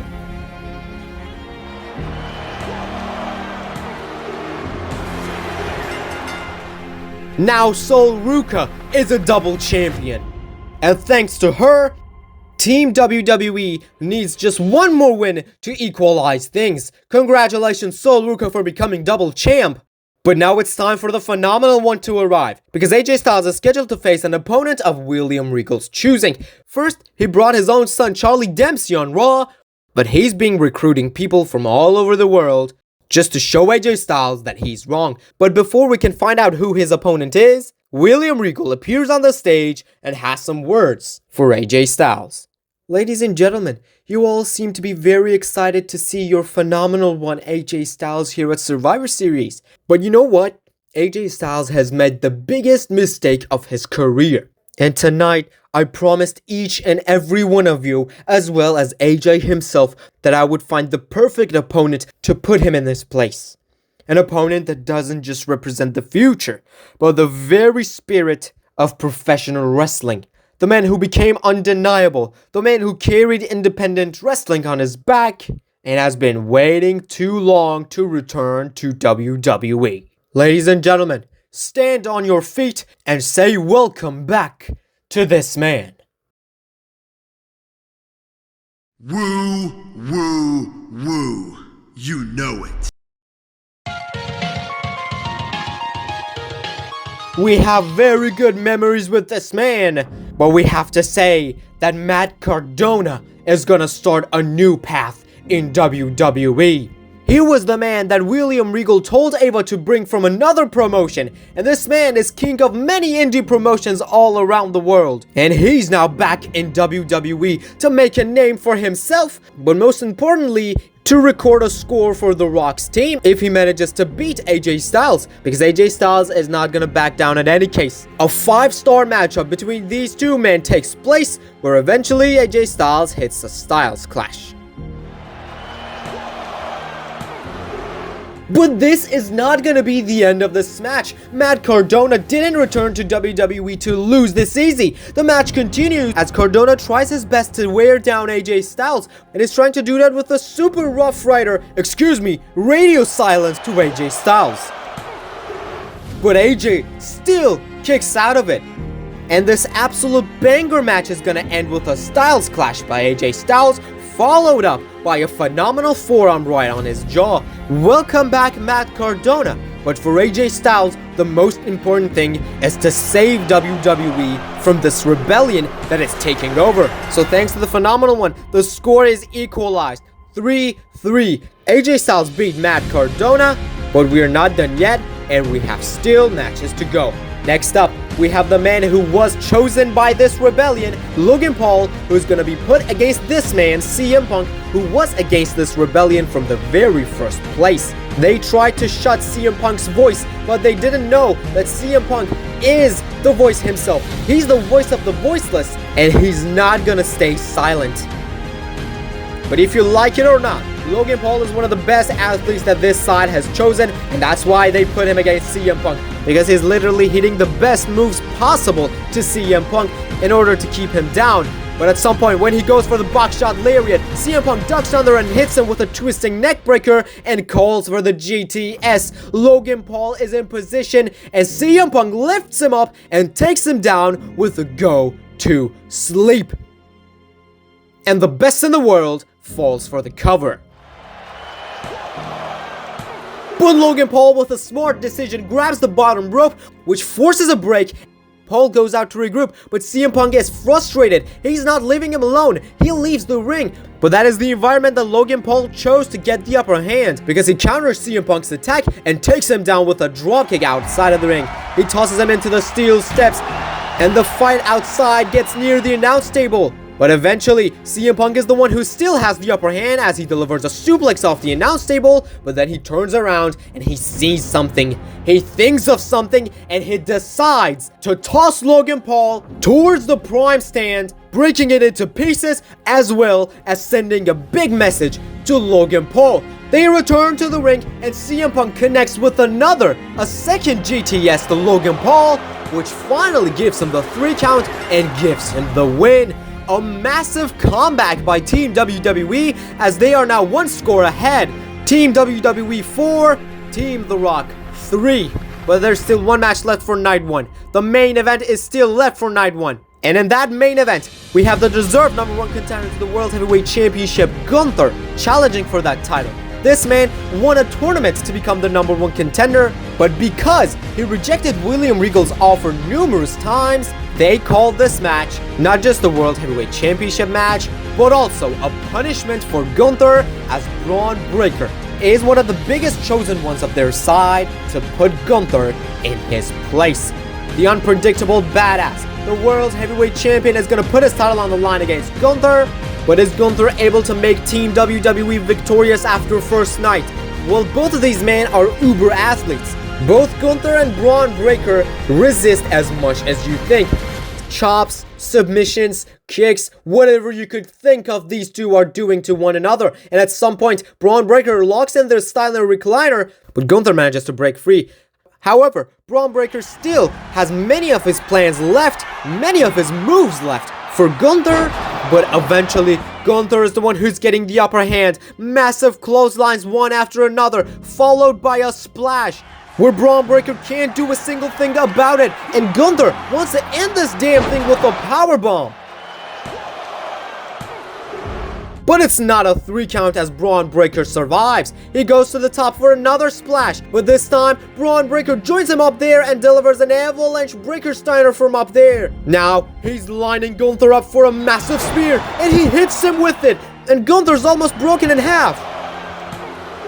But he's not giving up. He lifts the left shoulder up before the 3rd count to survive. But Braun Breaker is again lining him up for another spear. But Gunther moves and Braun cuts the referee in half instead. We know he's got one of the best, if not the best, spear of this business. And the referee just got taken out with that. But Gunther is taking advantage of that distraction and is locking Braun Breaker in a rear naked choke. But Breaker manages to find a way to get out of it. And he goes off the ropes for another spear. But Gunther takes him down with another massive lariat. One more time, the rear naked choke. This time Gunther locks Braun's arm around his own neck. And Braun has nowhere to go. He has no choice but to tap out. He's tapping out, but there's no referee to see it. Gunther thinks he's become the new World Heavyweight Champion, but then he realizes that the ref is down. But this is also when the unexpected happens. Gunther is stabbed in the back by Ludwig Kaiser.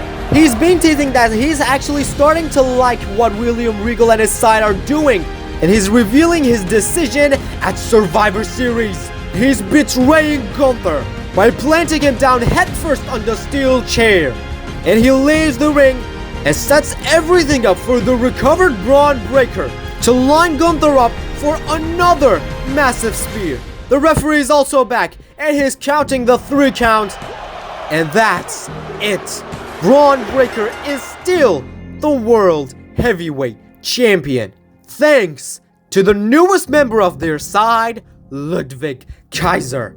This was Night 1's main event, and the score is equalized again, 4-4. So that means Night 2 will be another start of this battle. But another thing that also has a new start is Ludwig Kaiser's career, who's trying to make a name for himself, and he's made his decision. It's time for Night 2, and we're kicking things off with the men's War Games match. Pure bad blood is included in the rivalries of this matchup, as Randy Orton, Seth Rollins, Ricky Saints, and LA Knight are facing Karrion Kross, Omos, Ethan Page, and Jacob Fatu. At some point, Fatu's going for the mighty moonsault, but Randy catches him out of nowhere in the midair with an RKO to take him down.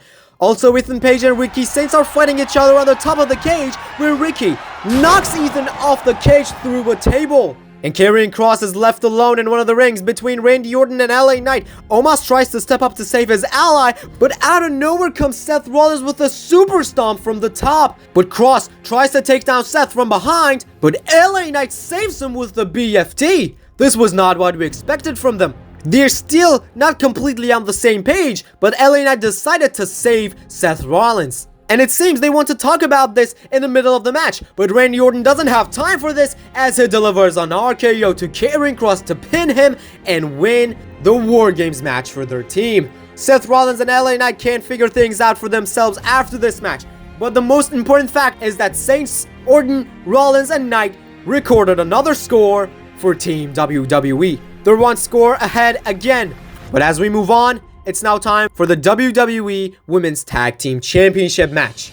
Asuka and Kairi Sane, the Kabuki Warriors, will defend their titles against 2 of the chosen ones from NXT. 2 women that were chosen from the Silver brand, the very same place that all these things started, to represent the Rock side, JC Jane, and Fallon Henley in form of the Fatal Influence. After they kicked out Jasmine Nix of the group, they've been on a different level, and we can understand that by seeing them on the main roster in their debut tag team match, which is of course a championship match. But at some point, the Kabuki Warriors are looking for the insane elbow, but JC Jane takes down Asuka with a drop toe hold. Fallon Henley throws Kairi Sane at Asuka and takes Kairi down with the Famouser, and the rolling anchor by JC Jane to Asuka is enough, as Fatal Influence are becoming the WWE Women's Tag Team Champions just after their first match. The start cannot be hotter for these 2 women, as their debut match handed them the titles. The score is equalized again. It's 5-5. But now it's time for another tag team matchup. The Usos, one more time, will team up with each other against the enemies that they made for themselves.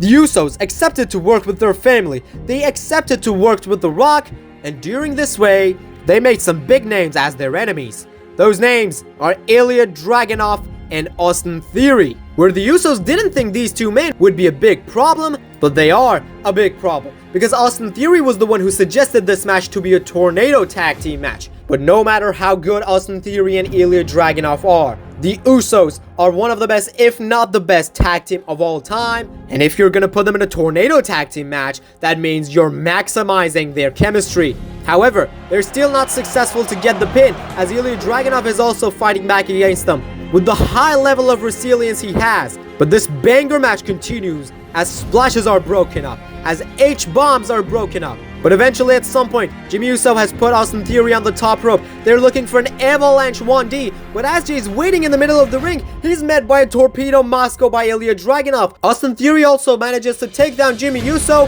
and comes down to the apron for a beautiful slingshot dropkick right to the chest of Jimmy Uso, as Ilya Dragunov follows it up with a super H-bomb from the second rope, and he goes for the cover.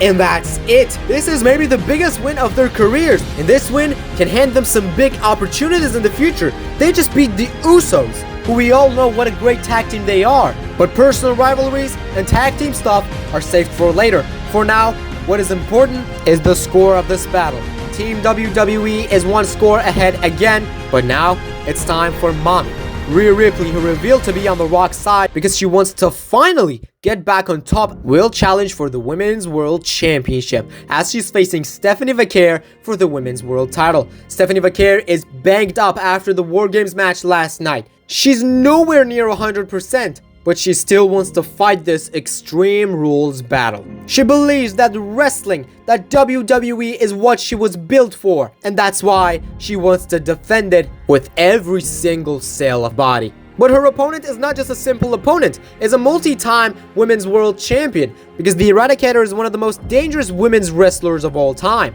And of course, she's not showing any mercy against Stephanie Vaquer, especially her midsection and her ribs, which are damaged after that manhandle slam through the table in the War Games match last night, and Rhea Ripley wants to take full advantage of that.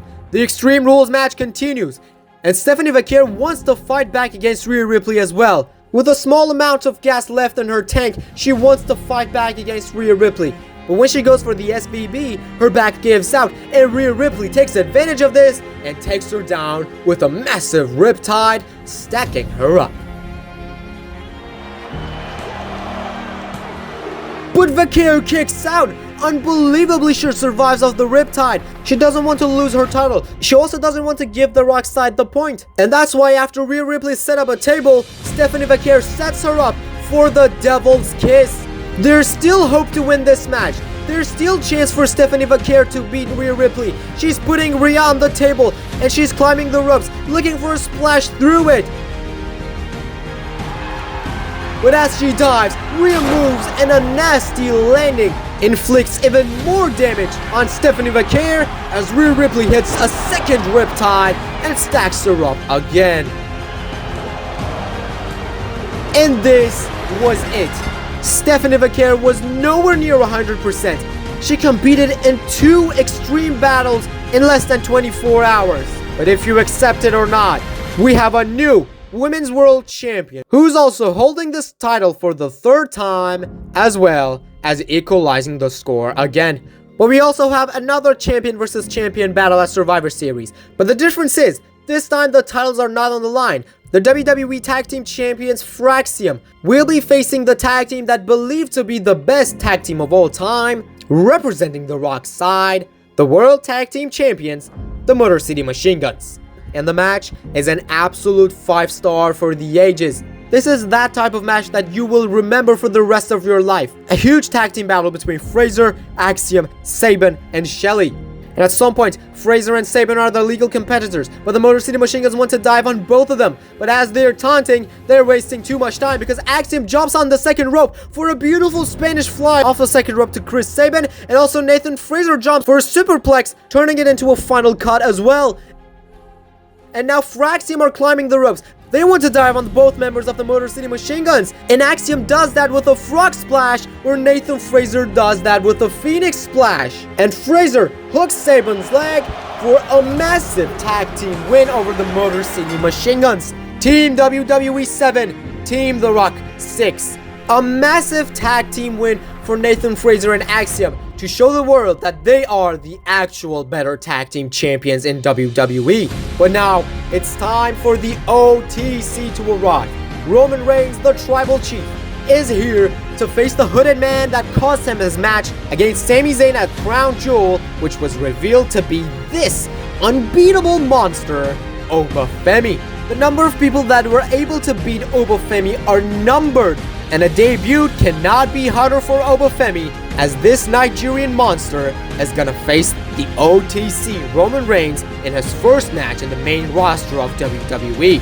Of course, Obafemi is younger, he's fresher, but Roman Reigns is the OTC. He's not backing down this easy. But the thing is, his opponent is not just a regular opponent that Roman has faced before. He's an absolute monster who's manhandling Roman Reigns like he's nothing. But at some point, he delivers a Superman punch and lines him up for the spear. but an unexpected interference is happening at Survivor Series. Sami Zayn, who's not done with Roman Reigns yet, is coming to interfere. But Roman Reigns does not have time to argue with the man he used to call the honorary Uce. He takes him out of the scene and he returns to the ring to spear Oba Femi, but Oba recovers and catches him with a massive back suplex, and he's calling for the fall from grace. And Oba goes for the cover. But Roman Reigns kicks out. He doesn't want to give up this matchup. This is not about passing the torch. This is about saving WWE. And Oba Femi is looking for another fall from grace. But Roman Reigns delivers a Superman punch up there after he's lifted up. And he's going for another spear. He's lining him up. And this time there's no Sami Zayn to distract him. So he successfully takes down Oba with the spear.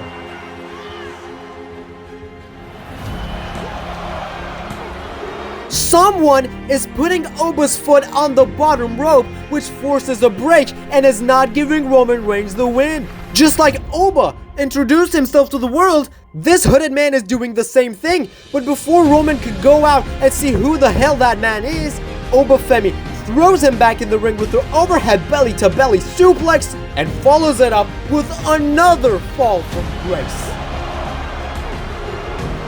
And that's it. Oba Femi just beat Roman Reigns. This was the night of hot debuts, and Oba Femi was not any different. Roman couldn't save WWE, so that means the main event will determine the future of WWE. But the thing that we want to pay attention to right now is who the hell is that hooded man? Because he's unmasking himself, and it's Trick Williams. The former TNA World Champion is now a part of this new side. And this shows how strong this side is, because Trick and Oba were enemies back in NXT at some time. But because they want to make a name for themselves, they're now working with one another. But this is when we also realize that why Trick Williams took a couple of weeks off. Or it's better to say, he was given a couple of weeks off. And Trick delivers a thunderous trick shot to Roman Reigns, assisted by Oba Femi, and these two men are standing tall. But they're not done yet. Trick Williams is going outside and he's clearing the announce table. Oba sends Roman out because they want to end Roman Reigns once and for all. He pops Roman up and slams him right through the announce table with a massive powerbomb to take him out indefinitely. Oba Femi and Trick Williams, another powerful alliance of The Rock's side. But speaking of the man himself, before the main event, we have a guest.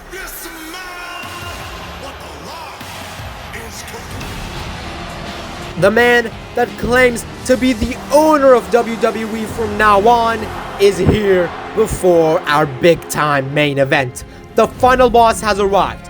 The Rock is here. And we all know that the score is now equalized again. It's 7-7. So the main event will determine the future of WWE. And The Rock is gonna inform us about something regarding the main event. Cody Rhodes. Tonight's the night, huh?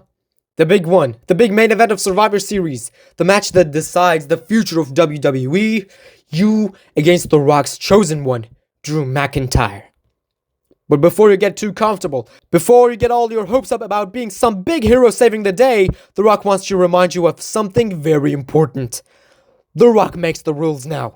And that means the little victory you think you're gonna have tonight and save WWE? No. That ain't happening. Because tonight, anything goes. No rules, no limits, because The Rock can do whatever the hell he wants, whenever he wants. Think about the last few weeks, Cody. The Rock already showed you what happens when you say no. You've been dropped, beaten, humiliated, claymored, screwed, embarrassed on your biggest stages and all of that. That was just a taste, a little bit of taste of what are the consequences of us standing against The Rock. So tonight, you're walking into that ring thinking you're gonna fight Drew McIntyre one-on-one. That's what you're doing. But remember, you're walking into a war zone that The Rock controls. You're walking into a fight where anything can happen, and everything will happen. Because Cody Rhodes, you should have joined The Rock when you had the chance. But you didn't, and now, you're gonna pay the price. As a matter of fact, what bothers me is that all of you stupid people have been calling us the Rebellion. We're not a rebellion. We are a new empire. And Cody Rhodes, remember this. You're not just fighting Drew McIntyre tonight. You're fighting against The Rock's empire. And when it's over, this company, this whole damn business, will belong to the final boss. If you smell what the final boss is cooking. It's time for the massive main event of the first ever two-night Survivor Series, which hosted this huge battle between two sides. This match will determine the future of the industry. This match will determine that will WWE remain what it is, or will it be taken over by a group of people that The Rock wants us to call it a new empire? Well, that all depends on this man, because he's now stepping into an anything goes match as a one-man army. The undisputed champion himself, the American Nightmare Cody Rhodes, who never decided to sell out to The Rock, is set to defend his title against Drew McIntyre. And Drew McIntyre is, of course, showing off his most brutal abilities, because this match is now an anything goes. Anything can happen. That means weapons can be used. And Drew McIntyre is taking advantage of that. White noises through the tables, future shocks on the steel chairs. But on the other side, Cody Rhodes is not backing down as well. A gorgeous superplex by the undisputed champion right on the trash can. And it's not just the offense that makes the WWE fans proud. It's also the resilience of Cody Rhodes, where he's able to survive and kick out of different maneuvers from Drew McIntyre. But on the other side, Drew McIntyre is not willing to let this opportunity slip away. But at some point, Cody Rhodes manages to deliver a disaster kick which takes Drew McIntyre down, but Cody pays attention to ringside and sees a weapon which was brought out earlier in the match, and that is a sledgehammer. And Cody decides to go out and use it, but someone else is picking up the sledgehammer before Cody Rhodes, and that's The Rock's daughter, Ava. She was the key factor of this empire's takeover, but Cody should do something to stop her. Well, he doesn't have to, because another woman is doing it for Cody, and that's his wife.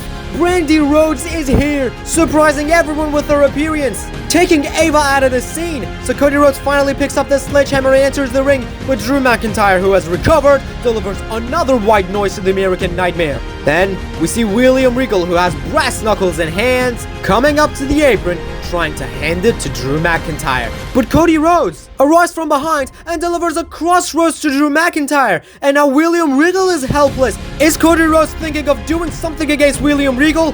Well, Regal is begging for mercy, but as Cody is deciding what to do, he gets claymored by the recovered Drew McIntyre. And now Drew wants to take the brass knuckles from William Regal.